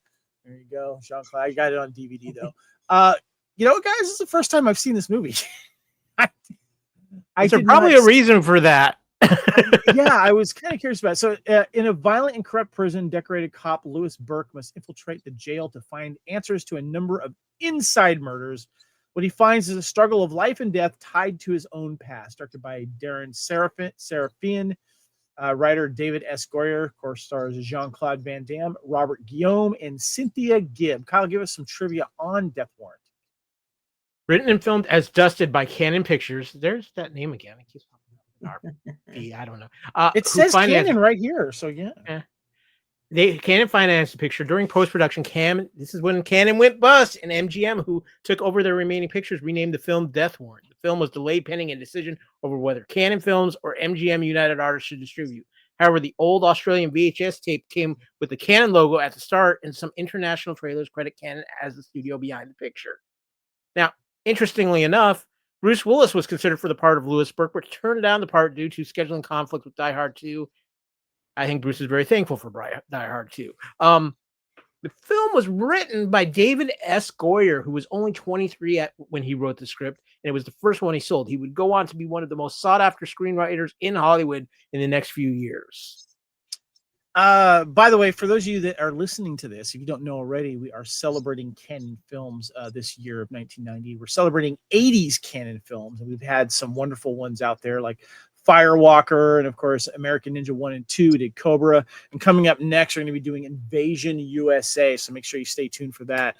This seems to be a trend during the 80s and 90s where there are these prison films, someone gets stuck behind prison and have to fight out. I know that was done in the 70s as well. Stallone did it with Lockup. I don't know, my favorite prison being framed and trying to get out wasn't the whole movie, but it was Tango and Cash, and they went in, they did their things, and they got out. So I love that movie. Your thoughts on this, Lacey, on the Van Damme's Death Warrant? This is one Van Damme movie that I don't have. I don't think I've seen it. It just I don't know. For some reason I remember reading the back of it and going, I don't know. These type of I don't know. Do I need to watch it? This type of stuck behind prison and trying to get out, it wasn't really my thing. I just got tired. It was a tired action cliche. I don't even think I've seen Lockup for that reason. That's why I said Tango and Cash did it best, because it doesn't spend the whole movie behind bars. Yeah. What do you think, Kyle? Well, first of all, with Death Warrant, it got lost in the Van Damme shuffle because Van Damme was just cranking out movie after movie after movie at this point in his career. And with the whole delay from Canon Films and MGM, it really was never one of those ones that got really distributed. Even later, it was never even one of the regular Van Damme cable rotation films. But Kevin, as you know, I love Tango and Cash too, but the best behind the bars movie of this that time was Lockup, because Donald Sutherland is so great as the evil warden in that film. Oh, so you like the Lockup and that one? I love Lockup, but it's for, like I said, I didn't know Donald Sutherland was the villain in that. Okay, yeah, he plays the evil warden. I liked Lockout. Lockout was good. Oh, with Guy Pearce. Was that the one? With the one at the space station prison, right? Yeah. Space prison. That's an underrated action sci-fi. It is. And he looks at Maggie Grace and says, "Here's a gun, here's an apple." Don't forget, Kevin, don't forget Fortress. It's so funny. Oh, yeah. Okay, Kyle, thank you. I got to step back. That one's my favorite. Fortress is my favorite with Christopher Lambert. Oh, so good. Yeah. All right, guys. Next, we have Hardware. I actually saw this movie in the theater, and I did not care for it at the time. The head of Cyborg reactivates, rebuilds itself, and goes on a violent rampage in a Space Marine's girlfriend's apartment. Richard Stanley is the director. Of course, stars Dylan McDermott, Stacey Travis, John Lynch, and Lemmy from Motorhead has a small part in it, and Iggy Pop also has a small part in it as well. Kyle, give us some trivia on Hardware. I'm going to go with this one first, since you mentioned the great Lemmy from Motorhead. For his appearance as the cabbie, Lemmy was equipped with a bottle of scotch and a genuine Magnum revolver. He emptied the bottle and drew the gun out from his shoulder holster. It slipped his hand and sank to the river. Divers were sent to recover it, but they were unsuccessful. Don't give Lemmy alcohol and a gun. That was never a good idea. This film is based on, actually, in the original theatrical release, the 2080 magazine short story Shock was not given a based on credit, as the story of the film was based on that short story. On the 2009 DVD release, Shock was credited after the end of the end credits, acknowledging the original story that inspired the film. But of all the trivia, this is the big one, because if this were the casting, this movie would have probably been much more successful. Hell yeah. Richard Stanley originally wanted Bill Paxton as Moe and Jeffrey Combs as Shades. Paxton was enthusiastic about the script, but Miramax and Palace Pictures did not know anything about him. Shame, shame, shame. Walk of shame. Game of Thrones, walk of shame. How do you not know Bill Paxton? So they didn't contact his agent, and Paxton signed on for Navy SEALs instead. Combs couldn't be cast because British Union rules allowed them to hire only 2 Americans. Apparently, the British do not want us to work in their country. I think Paxton made the better role because he played God the Sniper, in that movie, and we all love that movie. I rewatched this. I wanted to find it again. I found it kind of cheap on DVD, so I bought it. I don't really care for the DVD cover art, but they have like some Blu-rays that are really hard to find and are really expensive. This is actually it's kind of a cult hit for that reason. I actually liked it a little bit more in this. I understood what it was. A very low budget film that takes mostly place in a room, in a set, but it has a horror vibe to it, and with these machines coming to life and wreaking a little bit of havoc. But it was like mostly just one machine. But I remember that the actress in this I actually kind of liked. Her name was Stacey Travis. She was in a couple episodes of Highlander, the TV series. Is she related to Nancy? I don't know. So yeah, there we go. What we have next here is State of Grace. Kyle, do me a favor. I just got to step away for a second. If you can go ahead and do the trivia and get us started here, okay? Yeah. Well, State of Grace. Terry New, which directed by Phil Jeanneret, writer Dennis McIntyre, stars Sean Penn, Ed Harris, Gary Oldman, Robin Wright, John Turturro, and John C. Reilly. It's a heck of a cast in it. The plot: Terry Newman returns home to New York's Hell's Kitchen after a 10-year absence. He soon hooks up with his childhood pal Jackie, who is involved in the Irish mob run by his brother Frankie. Terry also rekindles an old flame with Jackie's sister Kathleen. Soon, however, Terry is torn between his loyalty to his friends and his loyalty to others. Now, a little trivia of this: several incidents in the film are based on actual testimony given by captured mobsters. The meeting in the restaurant with the Italian mobster and the dead man's hand sequences are based on the recollections of various New York gangs. Sean Penn, who gets around, let's be honest here, he and Robin Wright became a couple during the filming of this movie. He had 2 children over the next 3 years, broke up, then got back together before finally marrying in 1996. They eventually divorced in 2010. Another actor was originally cast in the part, eventually played by Ed Harris. Harris was having trouble accepting the role because he was still recovering from the injuries he suffered on the set of The Abyss. And if you ever saw our Couch Potato Theater on The Abyss, Ed Harris went through physical hell making that movie. Oh yeah. Did you guys? I hadn't watched this in years. I know this movie is more famous, of course, for bringing Sean Penn and I'm forgetting her name. Princess Buttercup, Robin Wright, together as a couple, and they were together for quite a while. And it was weird that Sean Penn, the bad boy, got the princess. It's like, what's going on here? Gary Oldman was really good as the kind of grizzled gangster that is trying to like go up in the ranks, and he slowly starts getting a little crazier as he does. John Turturro's in this. John C. Reilly has a role in it. It was nice to revisit. It's a little bit darker than I remember. I don't know if it's as rewatchable as I would like it to be, but there's some good performances in this. But I hadn't watched this probably since I originally saw it. I did find it on DVD. I think I found it at a thrift store, so it didn't cost me a lot. Kyle, do you remember this movie at all? I saw it once, I think when it finally came out on like DVD and it was a rental. It's got a phenomenal cast in it. My problem is I'm not a huge Sean Penn fan. I'm really, I've never have been. And so it's not one I've, like you, I haven't gone back to it. And so it's just one of those movies that was there. I know a lot of people like it because of the cast, but I just don't have a lot of feelings about it either way, honestly. Yeah, it's kind of dark. It is. Lacey, have you seen this movie? Yeah, no, I do love a lot of the people in it. Like I really do, but I feel like that's going to be way too dramatic for my tastes. Gotcha. But yeah, I'll be honest with you. This is not. I know you, Lacey. This is not a Lacey movie. So yeah, gotcha. I wouldn't recommend. But the cast is 100. I mean, you look at the cast and you're like, who doesn't want to watch this movie? The cast is amazing. It's amazing. And you know, Sean Penn basically he comes back to his old neighborhood, but he's like a cop, and they don't know. And he Oh, infiltrates them and stuff. okay. So yeah, and it creates a lot of tension there. So yeah. All right, guys. The next one I had never seen before, and I was very curious about it. This is White Hunter Black Heart.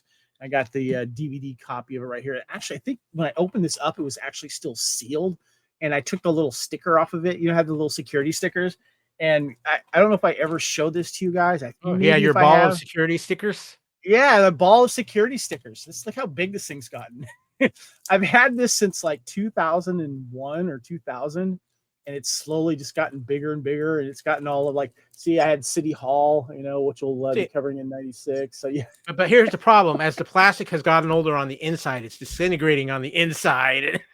Well, it was just with the plastic. It was just like a little wrapper of a thing, and I just kind of crunched up a little ball, and I've been wrapping it ever since. And look how big it's gotten.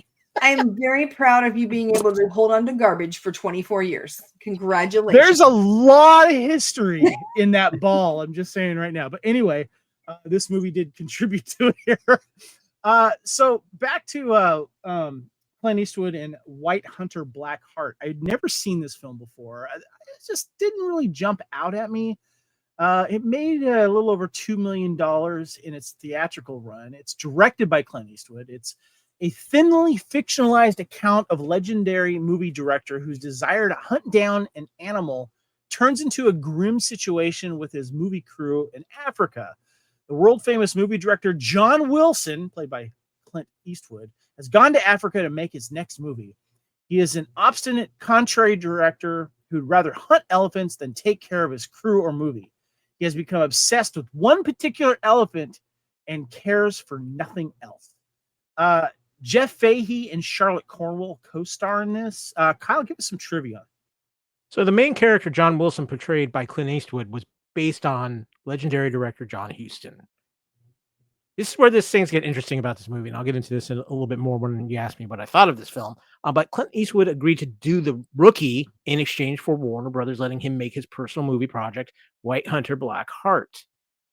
This movie was entered into competition at Cannes Film Festival in 1990. To attend its screening there, Clint Eastwood halted production on The Rookie for 5 days. Reportedly, this cost an estimated $1.5 million. Also, while at Cannes, Eastwood fulfilled his lifelong ambition of meeting Japanese director Akira Kurosawa, who had directed Yojimbo and on which Sergio Leone's A Fistful of Dollars starring Eastwood had been based. So, you mentioned The Rookie twice. That's going to be coming later in this year because it also came out in 1990, of course, co-starring Charlie Sheen. Kyle, give me your thoughts on White Hunter Black Heart, because I got thoughts too. I never actually could get myself to get through this movie. This movie it's a rough watch. I'm not going to lie, but the big thing about this movie was I remember reading about this back in the day. This is Clint Eastwood flexing his Hollywood muscle. Oh, so much, Kyle. You nailed it. He almost destroyed The Rookie because of this project, because the estimated cost of $1.5 million. His heart really wasn't in The Rookie. In fact, truthfully, I think the only reason why he continued to do it was because he actually liked Charlie Sheen. And in my personal opinion, The Rookie's better than this movie. I think so too. Like I said, this was his one of an Eastwood passion project. When he gets locked in on those, forget it. He's doing it. Nobody says, but yeah, this was Clint Eastwood going, yeah, I'm Clint Eastwood. Lacey, have you seen this deal film? with it? I remember seeing this, or at least in part, back in the day, and being, number one, just bored out of my skull, and number two, just feel bad for the elephant. Like, what? I'm not a big fan of hunting for sport. Like, I understand if you need food, or even if hunters who want to hunt for sport go shoot birds and then actually consume the birds, that's fine. But big game. It's funny you say that, because when I'm watching this film, his character is basically a dick, and basically the only good thing about this movie is Jeff Fahey. He's the one that's trying to get I think he's like the producer or something like that, and they're trying to get this damn script basically from Clint Eastwood's hands, basically.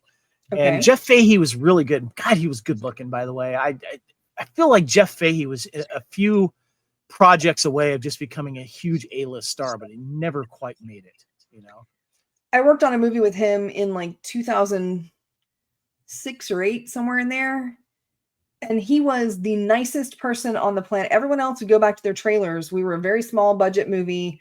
And at one point we were about to have to go into overtime, and it was going to cost us a bunch of money, and everybody else went to their trailers, but he actually like turned and looked and said, "What can I carry?"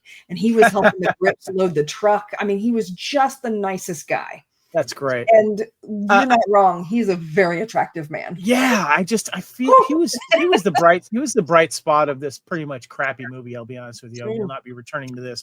But just spoiler alert. So he gets to the point where he has this local African guide guy that's helping him try to find, the this elusive elephant that he's trying to get. They finally get up to the elephant, and he's holding the. And as an animal lover, I'm like, I don't want to watch this, Yeah. But the elephant starts charging him, and he's holding the gun, and all of a sudden the elephant stops, and Clint Eastwood's character lowers the gun and decides not to shoot him, which is great.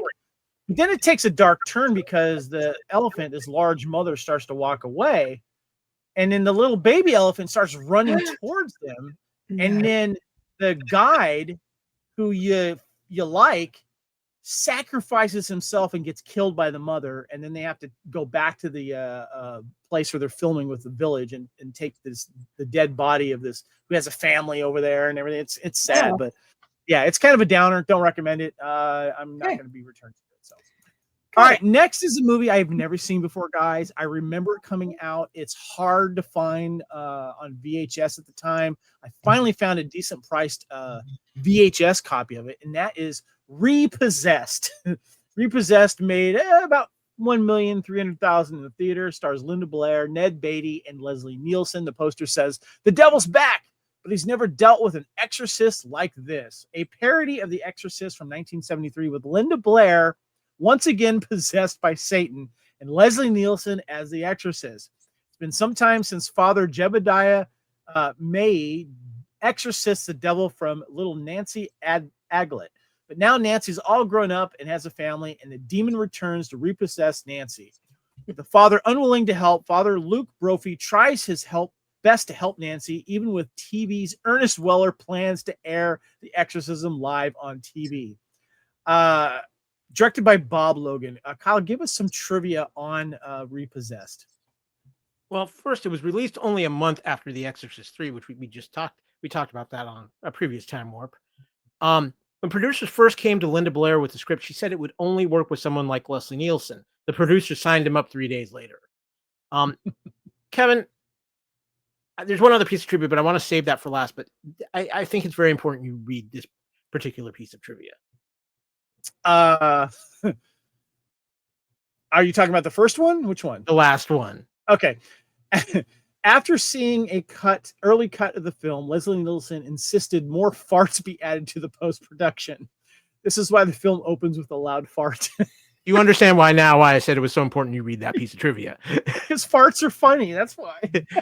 But the big piece of trivia out of this is actually Linda Blair shared that she thoroughly enjoyed making this film. She added that she experienced a lot of stress making The Exorcist and appreciated getting the opportunity to spoof it. I also know for a fact later on, Linda Blair has also said how healing filming this movie was for her after her experiences filming The Exorcist and her life after The Exorcist.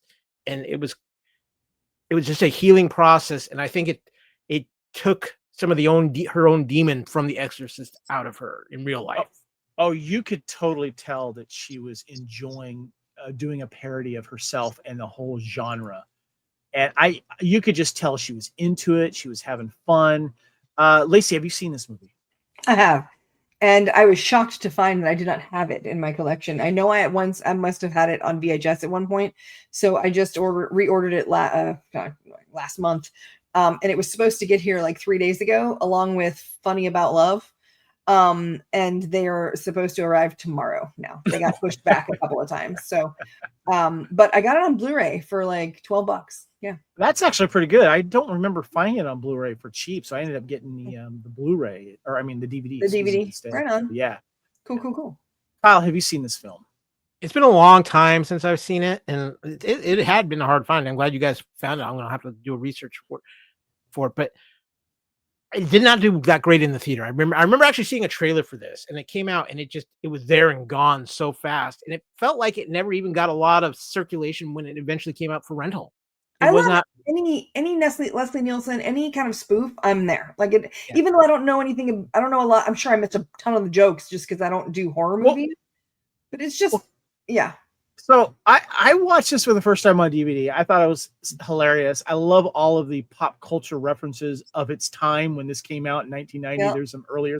They had whole fun with the Tammy Faye Baker thing going on. But Kyle, you being a wrestling fan, they had an ongoing commentary with Gene Okerlund, famous wrestler commentator guy, and Jesse Ventura giving a play-by-play through many of the that was one of my favorite parts of this film. I mean, and you have to understand, Jesse the Body Ventura is still considered one of the greatest wrestling commentators of all time, and he had himself turned up to 1,000 in this movie, and it was great.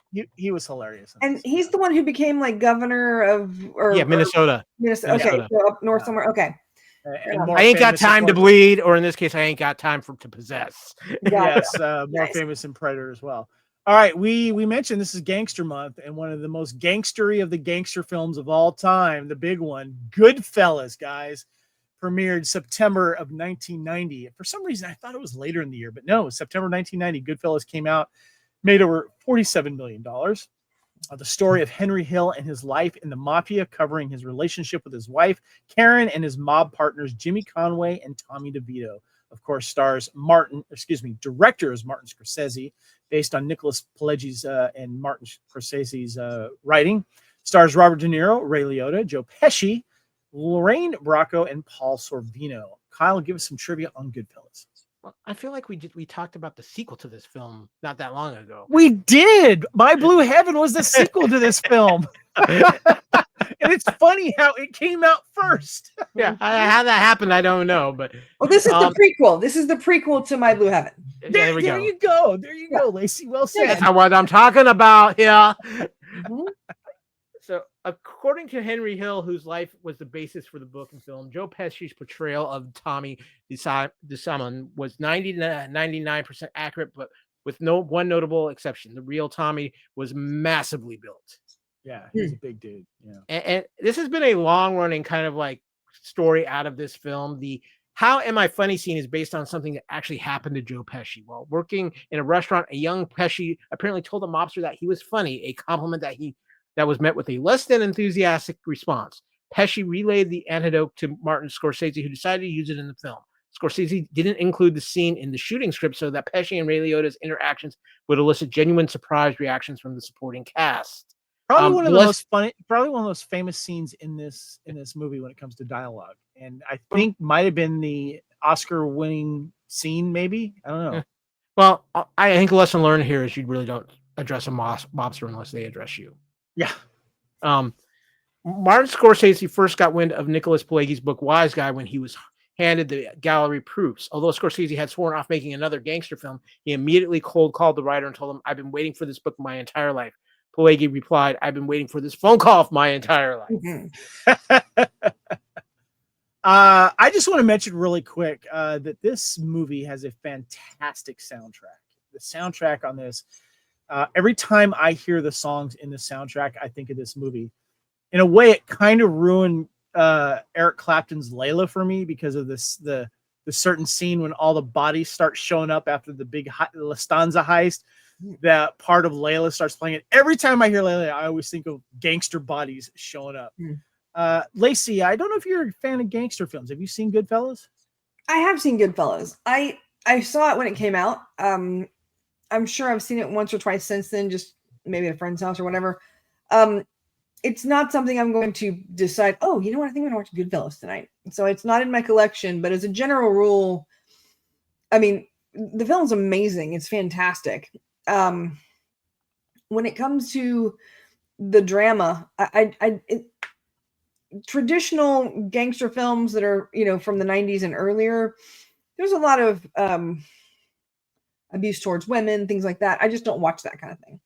Gotcha. Not because it's not a great movie, but it's just not something I want to watch.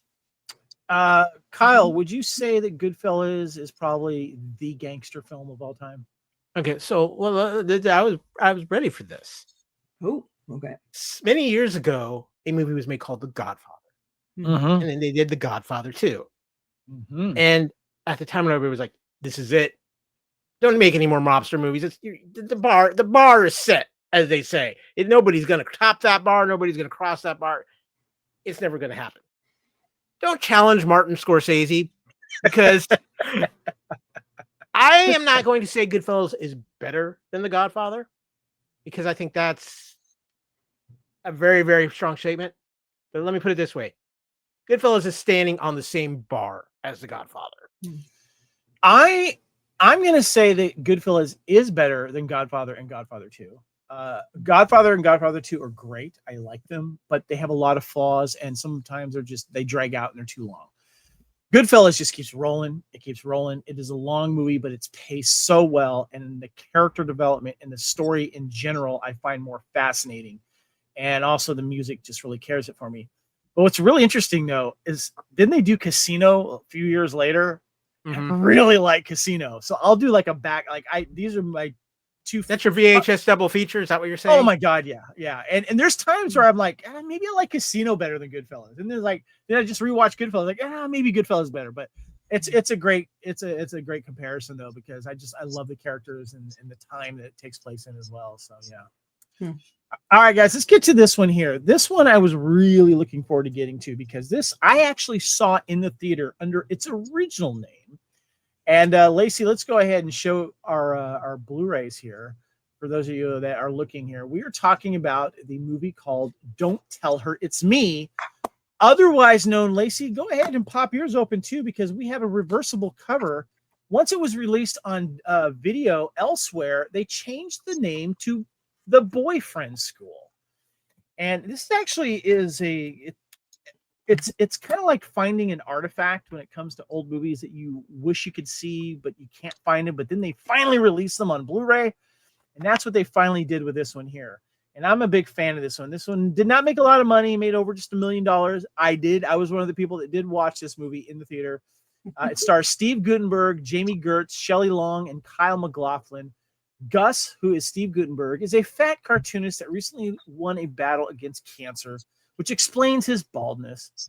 But he is also lonely. Therefore, his caring sister tries to set him up with suitable women. But to do so, she must turn him into an irresistible man. When he falls in love with Emily, Gus takes the identity of a mysterious biker from New Zealand named Lobo.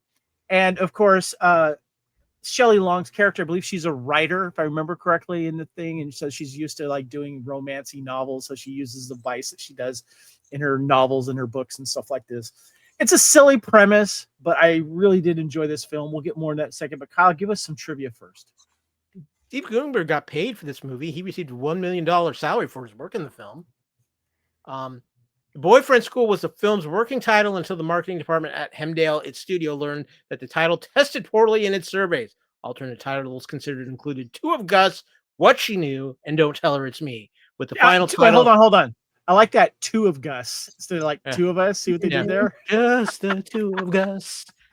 They can make it if they try. I don't know. However, the film was retitled The Boyfriend School for cable television airings as well as the DVD release. Due to this film being largely unnoticed on its U.S. release, it went straight to video in most countries. In 2012, Sarah Bird, author of the film's source novel, The Boyfriend School, and screenwriter of this film, told Texas Monthly magazine, "My exceedingly mediocre screenplay was made into an exceedingly mediocre movie." Now, I'm the only one that liked it. I don't know. Lacey, you have a copy of it. What is your thoughts of Don't Tell Her It's Me? I mean, it's fun. It's definitely something where, you know, taking the advice of your sister who's a romance novelist might not be a sustainable ruse to find a woman. Just throwing it out there. Who wants to end up married to somebody when you have to, you know, pretend to be from New Zealand for the rest of your life? just little things like that. But it's fun and funny and cute. And I love Steve Gutenberg. I will watch him do anything. He's genuinely funny. Like I've always loved Steve Gutenberg.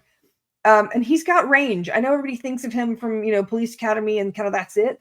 But I mean, just his role of like 5 episodes on Veronica Mars, he's got some range. He does. He gives good creepy. Oh, he was the good evil in Veronica Mars. Have you seen this? Have you seen this? I actually have not seen this film. In fact, this was the first time I'd ever heard of it when we talked about it. I guess that mediocre movie, mediocre script. But I definitely want to check this out. I mean, come on, I'm a huge Steven Gutenberg fan. I'm always happy to see Jamie Gertz on my screen too. So I'm going to have to hunt this down and watch it. I'm a huge Jamie Gertz fan. I've crushed on her for years. Now she's the co-owner of the Atlanta Hawks, among other things, one of the richest women in the world now.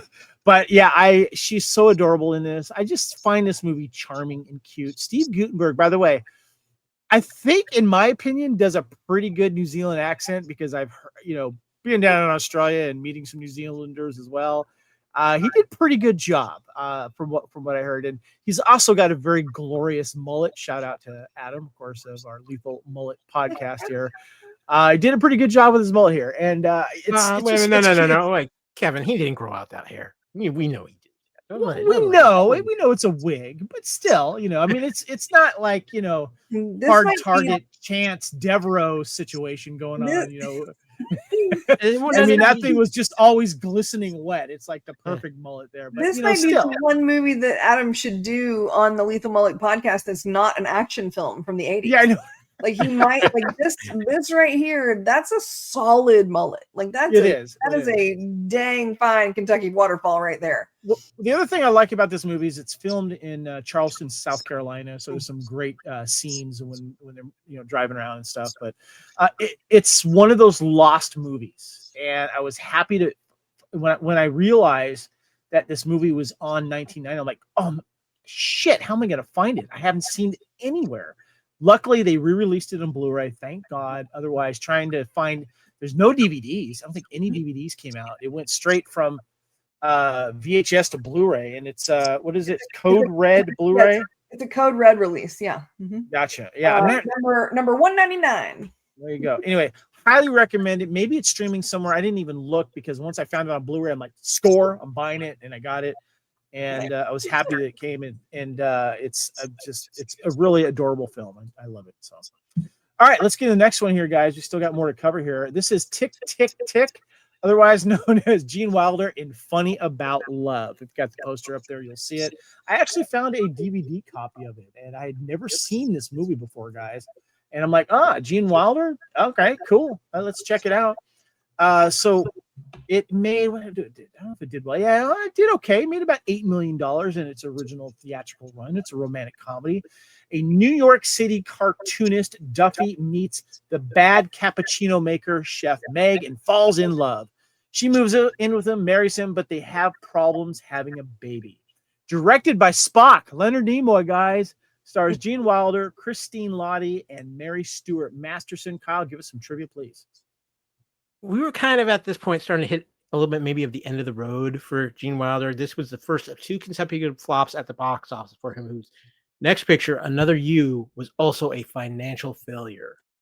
Interesting thing about this movie, though, this movie was filmed with Farrah Fawcett in it as a former Delta Gamma, but after poor audience testing, the film was re-edited just prior to its release to remove all of her scenes. According to the Full View Drive-In website, originally Farrah Fawcett was prominently featured in the film in what was more or less a major love interest for Wilder's character.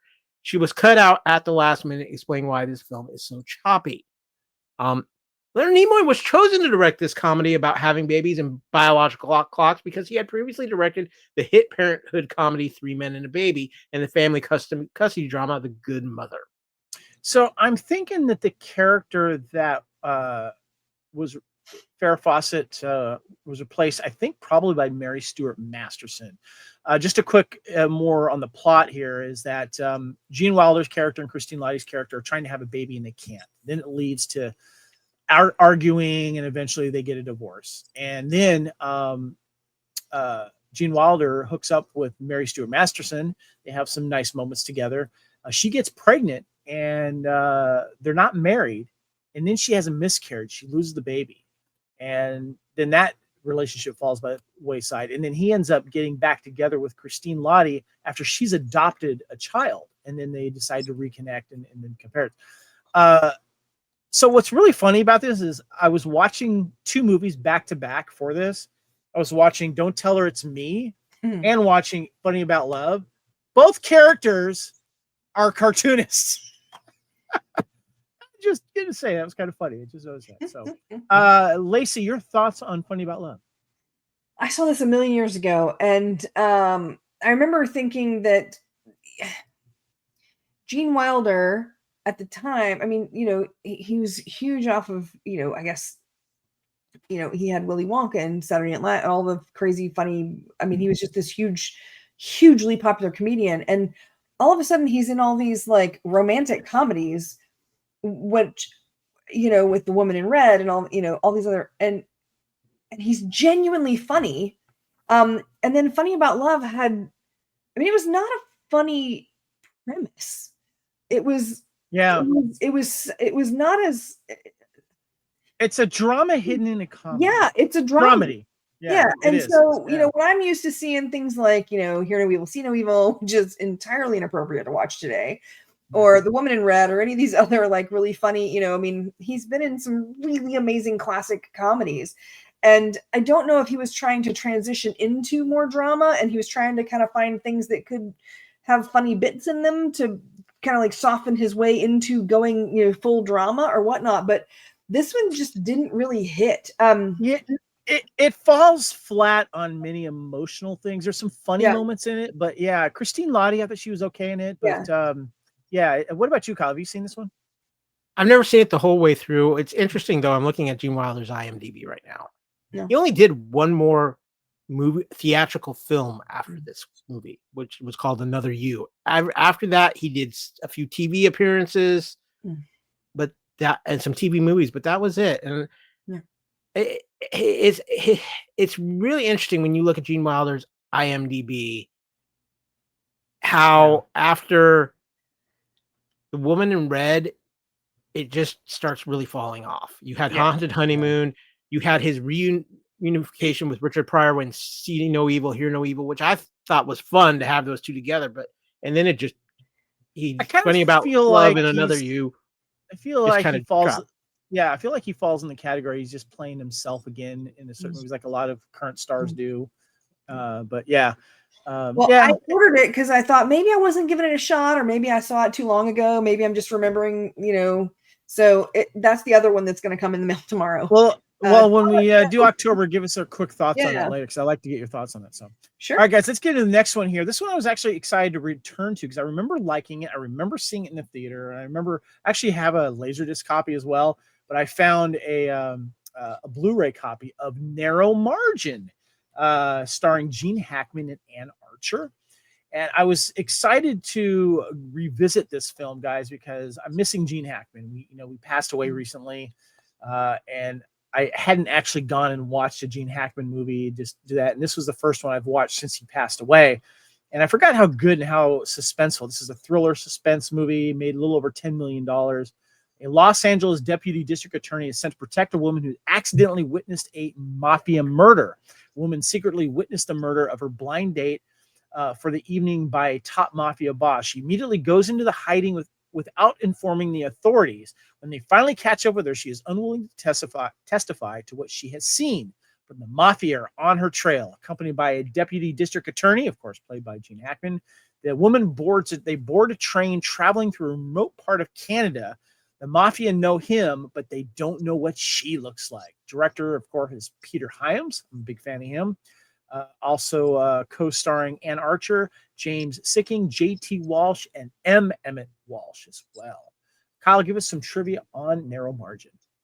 Writer-director Peter Hyams was searching through old movie classics that might be good to remake, but only ones which were not too well-known and significant. In the end, Hyams chose Richard Fleischer's The Narrow Margin.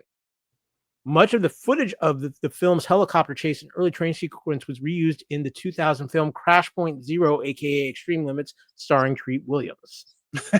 That's funny. Have you guys seen this film? I feel like I saw it a million years ago. I mean, Ann Archer she had kind of a little pop there, with Patriot Games and Clear and Present Danger. I feel like this came out around the same time. I don't remember anything about it. I feel like I saw it, but I don't remember anything. I highly recommend it because I forget that, and I assumed, because I hadn't seen it in a long time, I forget that Gene Hackman's not a cop in this movie, so he doesn't carry a gun.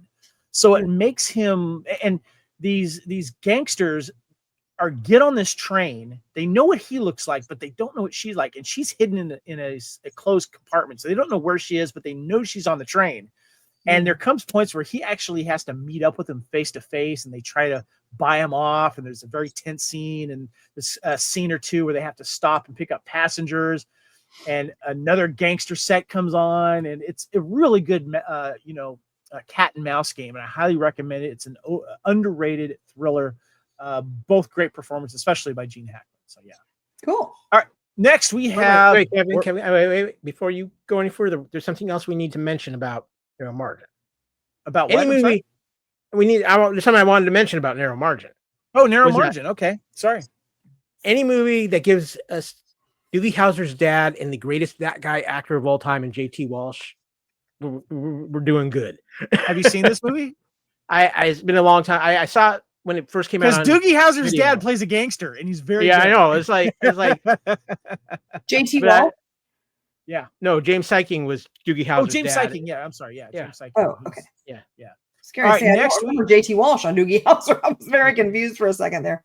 All right, guys. Next we have is Miller's Crossing here, guys. Made a little under $5 million in original theatrical release. And the poster says, "Not since The Godfather has there been a portrait of gangsterism as powerful as the audacious, electrifying masterpiece from the Coen brothers." From Joel and Ethan Coen, of course, the creators of Blood Simple and Raising Arizona. Tom Reagan, an advisor and a Prohibition-era crime boss, tries to keep the peace between the warring mobs, but gets caught in divided loyalties. Of course, directors Joel and Ethan Coen, writers as well.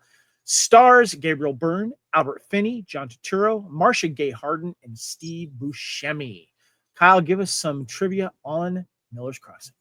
Yeah, when writers Joel Coen and Ethan Coen suffered writer's block while writing Miller's Crossing, they took a 3-week break and wrote Barton Fink, a film about a writer with writer's block. The name of Tom Reagan's residence is the Barton Arms, and one of the newspapers, an article reads 7 dead in hotel fire, another reference to Barton Fink. This was the Coen brothers' first collaboration with Steve Buscemi and John Turturro. Wouldn't be the last. Buscemi was cast as Mink LaRoe because he could speak faster than anyone else.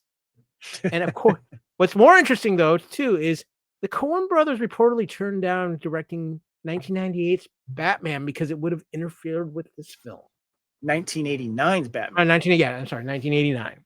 Whoa. Can you imagine that movie being a Coen brothers film? Wow. No. Wow.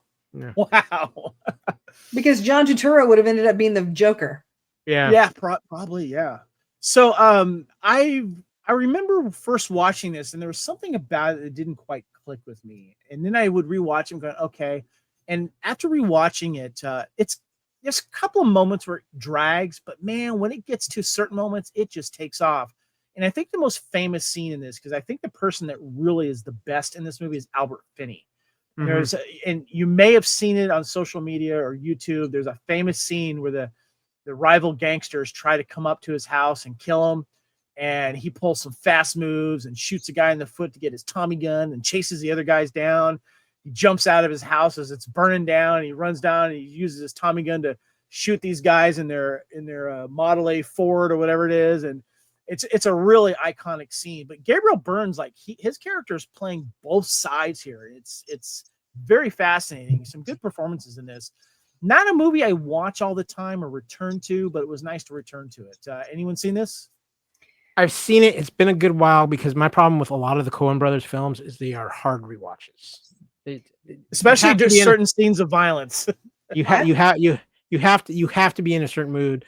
I'm actually a big fan of Blood Simple too, with one of their first film. But this movie has some great performances in it, but it's just like anything else. It's a hard rewatch to go back to. Okay, Lacey, I'm assuming you have not seen this, right? I can't even first watch most Coen Brothers movies. Okay. I have A Serious Man because of Michael Stuhlbarg, because he is genuinely one of the best actors of our time, and no one seems to have given him a leading role yet. Who? Michael Stuhlbarg. He was the lead in A Serious Man. I don't know that. I haven't seen it. He was Timothy Chalamet's dad in Call Me by Your Name, which is where I saw him, and I was like, I have to now watch everything this man has ever done. He was amazing. What's the connection to this film? It's the directors, the Coen. Oh, gotcha. Okay, yeah. Gotcha. So yeah, I only have 3. I haven't seen all of their films, so that one I'm not. I haven't seen Barton Fink. I like Hail Caesar. Other than that, Okay, gotcha. Yeah. All right. We are down to the last gangster film of this, and this is actually my personal favorite. I love this film. It is my favorite Christopher Walken film, and that is King of New York. King of New York came out in September 28th, made just under $3 million, and stars Christopher Walken, directed by Abel Ferrara, co-stars David Caruso, Lawrence Fishburne, Giancarlo Esposito, and Wesley Snipes. A drug kingpin is released from prison and seeks to take control of the criminal underworld in order to give back to the community. Kyle, give us some trivia on King of New York. Abel Ferrara claims Wesley Snipes was living in his car during production of this film. He was just getting himself ready for Willie Mays Hayes. That's the first cut. Hold on too. And New Jack City. He hadn't done New Jack City yet, right? Yeah. However, we're going to get to that. The first cut of the film originally ran for almost 2 hours and had to be edited down to 106 minutes to avoid an X rating. This was one of the last films to receive an X rating from the MPAA before the rating got replaced with NC-17. The work of real-life friends David Caruso and Wesley Snipes in this film helped them get cast in, respectively, NYPD Blue and New Jack City, each of which launched both actors into stardom. All right. So, first of all, Kyle, have you seen this movie? I have seen this movie. It's a very good movie, but I think it's kind of proved a theory I have about Christopher Walken, who I love Christopher Walken. I can't think of a movie where Christopher Walken was the lead in it that has been super successful. He gets these roles, people love him for the stand-up roles, but they never have done huge box office when he is in the lead role. Yeah, I feel like this might have been his biggest film that he was the lead in. I mean, obviously he was great in True Romance, but it was a small part, but it's very memorable. And I think he became more famous with his skits in Saturday Night Live. Need more cowbell. Yeah, in the Cosmopolitan and stuff like the skits he did there. Lacey, you have a thought? I feel like the character he played in this is the same character he played in the Suicide Kings. That's later on, you mean? Yeah. About 7 years later, 8 years later, he was in Suicide Kings, where he's like if he had lived, because he, I get it. I know, but that same, he brings that same gravitas to a secondary character or a supporting role. I think that the thing is, he's so good at these, he's got such a good understatement. Like, he's really good when he plays these understated roles. And so a lot of times he plays these characters that are secondary and he steals the movie. Right. Yeah. So it's not that he's not a great lead actor. It's just that he's so good at subtlety that even as a did you see this film though? Yeah. Oh yeah. You did. Okay. A million years. I mean, I thought a million years ago, I wouldn't watch it again just because, again, it's kind of drama, whatever, but it was very well done. Yeah. I just want to say too, let's acknowledge this amazing fact. If you need somebody to explain to you the concept of the tooth fairy, you go to Christopher Walken. So what I find interesting about this is that the cops played by David Caruso and Wesley Snipes and a few others, the cops are not likable in this film whatsoever. And they're painted as the bad guys because they're so bent on bringing Christopher Walken's character Frank down that they basically break the law to try to kill him. And then it doesn't quite work out and they go to war basically. And it's, but it's, I know this is one of Tarantino's favorite films as well. He's talked about that. There's just some great moments, especially because what Frank does, is that he aligns himself with some friends of his that are African American. They have the African American New York gangs, basically, and the Italian mob does not like that at all. And Frank's character uses his alliance to basically take out a local gangster, and the way that he does it at a card game table is like ruthless. It's really cool. But the most famous scene I think that everyone talks about is the first scene in the subway when he's with his girl and these young punks come up to try to basically mug him with knives or whatever it is. And he's got a gun in his waist, but he pulls out this big wad of money and he throws it to them. And they're like surprised. And he goes, "I've got work for you. Come down to the plaza," and then they walk away. It's a great scene. Kyle. I just want to add into, I would have loved to have been on the set to feel what kind of energy this set had when you have Christopher Walken and Lawrence Fishburne on your set. Lawrence Fishburne eats up his scenes. Yeah. He's great in this. Yeah, he is. All right. One of my favorite gangster films. All right. Next, we have the final movie of September of 1990 here, guys. And I have not seen this movie since its original release. We wanted to see it because it had Batman in it, called Pacific Heights, a suspense thriller made almost $30 million in original theatrical run. First stars Melanie Griffith, Matthew Modine, and Michael Keaton. The poster says they were the perfect couple, buying the perfect house until the perfect stranger moved into their lives. Lacey, let's show off our, there you go. Hold on. Let me get this going here. Check it out. We got our old school DVD that we hate that has the plastic cardboard cover. Napkin. Yep. Yeah, because I think this is other than VHS, I think this is the only way it came out. Yeah.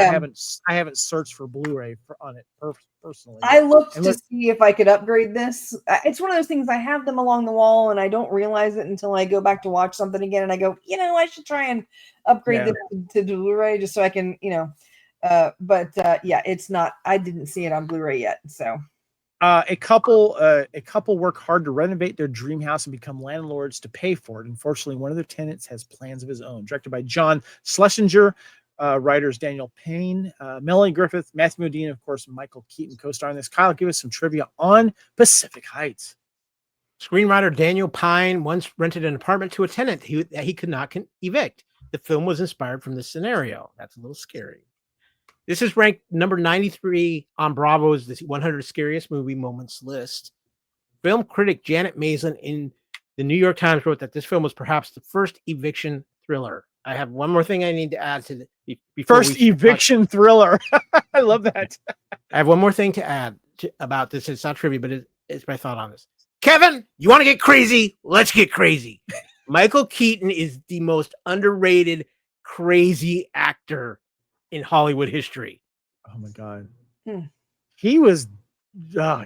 Diabolical is the word you're looking for. Oh God. And just crazy. I mean, just Michael Keaton plays crazy and evil. And this was the next film that he did after Batman. He goes right into this, and he goes from playing a villain playing a hero to the villain. Yeah. And it was a great house they had there in San Francisco, great shooting location. Melanie Griffith just cute as ever. Matthew Modine, but I don't know. This is all about the Michael Keaton of this. If you were gonna do a double feature, what movie would you pick with this one to be a double feature for Pacific Heights? Oh God, I don't know. I feel like you're going somewhere with this, so go with it. Single White Female. Oh, there you go. Yeah, right? That's a good one. Yeah, I feel like that's a good. So your thoughts on this film? There's another one I'm thinking of too. Ooh, I can't remember if it was Kurt Russell in it, but there was another one. No, where the neighbors. There was a big issue with the neighbors. Maybe it was Andy Garcia in it. I don't know. Oh yeah. Anyway, Lacey, your thoughts on Pacific Heights? This movie cemented my love for Michael Keaton because I mean I've loved him since all of the crazy funny with Gung Ho and Mr. Mom and all the early stuff. Batman was fantastic. It showed that he could have a psychological side kind of, I mean, Batman's a great character and he's mostly fun, for in the comics and stuff. But, when you bring him to screen, you have to give him that kind of dark background. And this movie it's creepy. I don't know that I could ever rent a home to anyone. this traumatized me. Yeah, he's it's so it's a good. home renter's nightmare. you know? The bug scene, I mean, just Yeah. So, no. hey, Lacey, what you're saying is, if I were to rent a room from you and I used Michael Keaton as a reference, you probably wouldn't let me. Absolutely not. No, nope. I 100% no. I don't know what it was. I didn't want to return to this movie. I saw it once, but I'm glad that I did. I don't know if I would rewatch it anytime soon, but Michael Keaton was really good in it. He's so And good.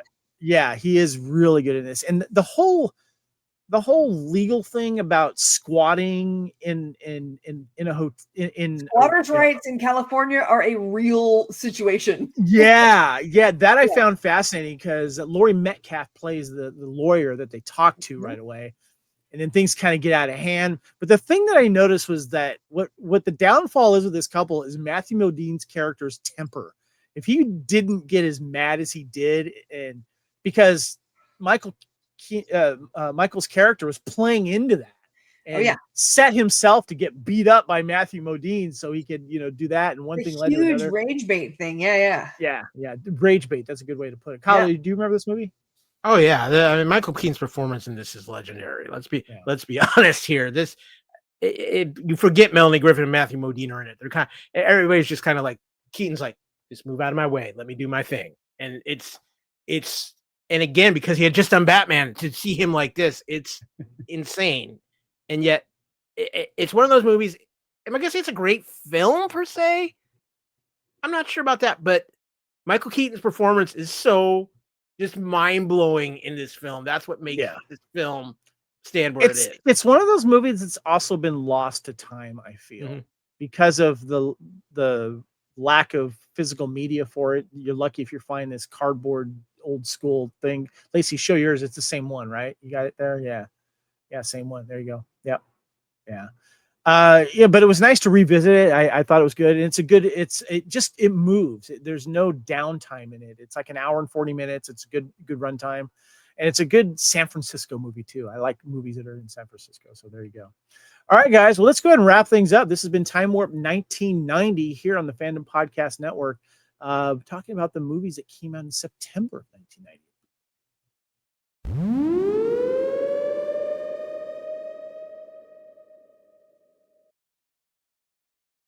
So the big question, guys, because this is 1990 and these movies were released in 1990, but filmed in 1989 or earlier, which of these films felt like an 80s film or 90s film? Okay. Kyle, you want to go first? Yeah, I'll go first. Hardware is an 80s film. Yeah. Don't Tell Her It's Me is an 80s film. I would say, though, a good portion of the rest, we're starting to get more into the 90s feel. Goodfellas, even though it's a timepiece, it feels like a 90s produced film. Yeah. You're starting to see it in the production value, the actors who are coming in. I really, truly believe that. I would say pretty much the rest of the films feel more like 90s. Death Warrant feels 90s to me a little bit, maybe. What about you, Lacey? You were holding up a copy of Don't Tell Her It's Me. What is your feeling on that one? Don't Tell Her It's Me. I mean, look at the outfit. I mean, come on, look at Kyle MacLachlan's shoulder pads. Like that's 80s. That's 80s. Yeah. I will say, I feel like Postcards from the Edge has an 80s feel to it. Okay. It's got a little. I mean, I know it's kind of. Does Pacific Heights, does that feel like a 90s thriller to you? Because to me, it does. Yeah, his performance. Yeah, because 90s kind of got gritty. 80s was like poppy, with bright neons and shoulder pads and curly hair everywhere and all that kind of stuff. And all of a sudden, the 90s hit, and it was like everything went sleek. Everything went, like shark skin suits, lots of gangster stuff. It just sort of, they took a left turn. Yeah. I just found it weird that My Blue Heaven came out before Goodfellas. Yeah. That's so funny. All right, guys, this is the movies of 1990. We're going to tease next episode. We got some October coming up here. We got an interesting collection of 90s films. We got Marked for Death, Shaking the Tree, Avalon, Desperate Hours, Henry and June, The Spirit of 76, The Hot Spot, Memphis Belle, Mr. Destiny, one of my favorites. One I have not seen in a long time and actually picked up my copy in Australia was Welcome Home, Roxy Carmichael. Reversal of Fortune, Cadence, Night of the Living Dead, one of my favorite Westerns, Quigley Down Under, White Palace, Sibling Rivalry, and one of the underrated team films from the 80s. Now, actually it's 90, Book of Love. So we got a fun one to get in there, guys. Wait, Kevin, I just have to mention, in my opinion, one of the most underrated noir films of all time, and it kind of gets a different rap because of something that happens in it. But The Hot Spot is a fantastic film. I haven't seen that in a long time, and I got my DVD copy ready to fire up, so I'm excited about that. If you're watching the video, check out the QR code there. Give us a little like there. Let's go ahead and wrap things up here, guys.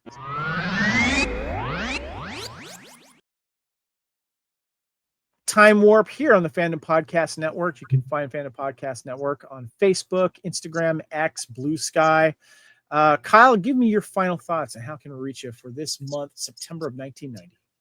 It was Gangster Month of September of 1990, and I do think too this is a very good point in the year of 1990 where we're really starting to see the transition from 80s into the 90s. And I think from here going forward, we are going to be seeing a lot more films that feels 90s and its way it feels. So I think the rest of this time warp is going to be very interesting when we get to those. As far as finding me on the socials, well, of course, you can find me all over the Fandom Podcast Network on all of our great Facebook pages.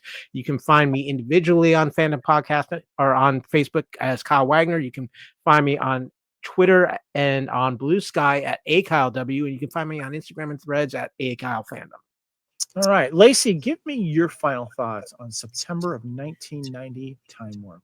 I really enjoyed the comedic values for this month. It kind of, it felt like very gangster heavy, but when you look at the number of movies that we talked about, at least almost half of them were humorous. You got Postcards from the Edge, which was funny a lot of the times. And you got Repossessed. Don't Tell Her It's Me. Funny About Love. Yeah. There's a solid humor element. And then the gangster stuff. I think that it was kind of something for everybody. I dug that. I don't know if it was the return of the gangster era, but this was a banger month for gangster films. If that was your thing, September. I mean, obviously, Goodfellas is the one that is at the top here, but I feel like there was a return to the gangster genre, which I'm a huge fan of personally, and so I love. I'll bet that when you were doing a double feature on Friday night, you'd go see King of New York and Goodfellas together. Oh God, yeah. Actually, you know what? I didn't. It's a long night. I didn't see King of New York in the theater. I found that on video later. Okay. I don't know if it didn't have a large theatrical release, at least not in my area. But I was happy to definitely come across it because I think someone recommended it to me. It's like, oh, you got to see Christopher Walken in King of New York. So yeah. Well, guys, you can support us here on the Fandom Podcast Network by heading over to TeePublic and getting your own Time Warp Fandom Podcast Network T-shirt, which I'm rocking right here. Appreciate that. We got a lot of other logos from all of our other wonderful shows here on the Fandom Podcast Network here on Time Warp. Anyway, guys, Lacey, thank you again as always. It was good to talk Time Warp with you. Appreciate you. Of course. This is a weird month where I only had 2 movies handy, and I had them all. I know. Kyle, what's going on here? Usually she's got them all, and I don't. So yeah, it's wibbly wobbly, timey wimey. There you go. Fair. Kyle, thank you, sir. Appreciate you very, very much. I after the podcast, I need to have you meet me in the plaza. I have some work for you. There we go. Anyway, guys, thank you so much to Kyle. Thank you to Lacey. My name is Kevin. Thank you for joining us here for Time Warp 1990 September. And please join us next month for October. We got some fun ones to do. Anyway, until next time, we will see you back in time.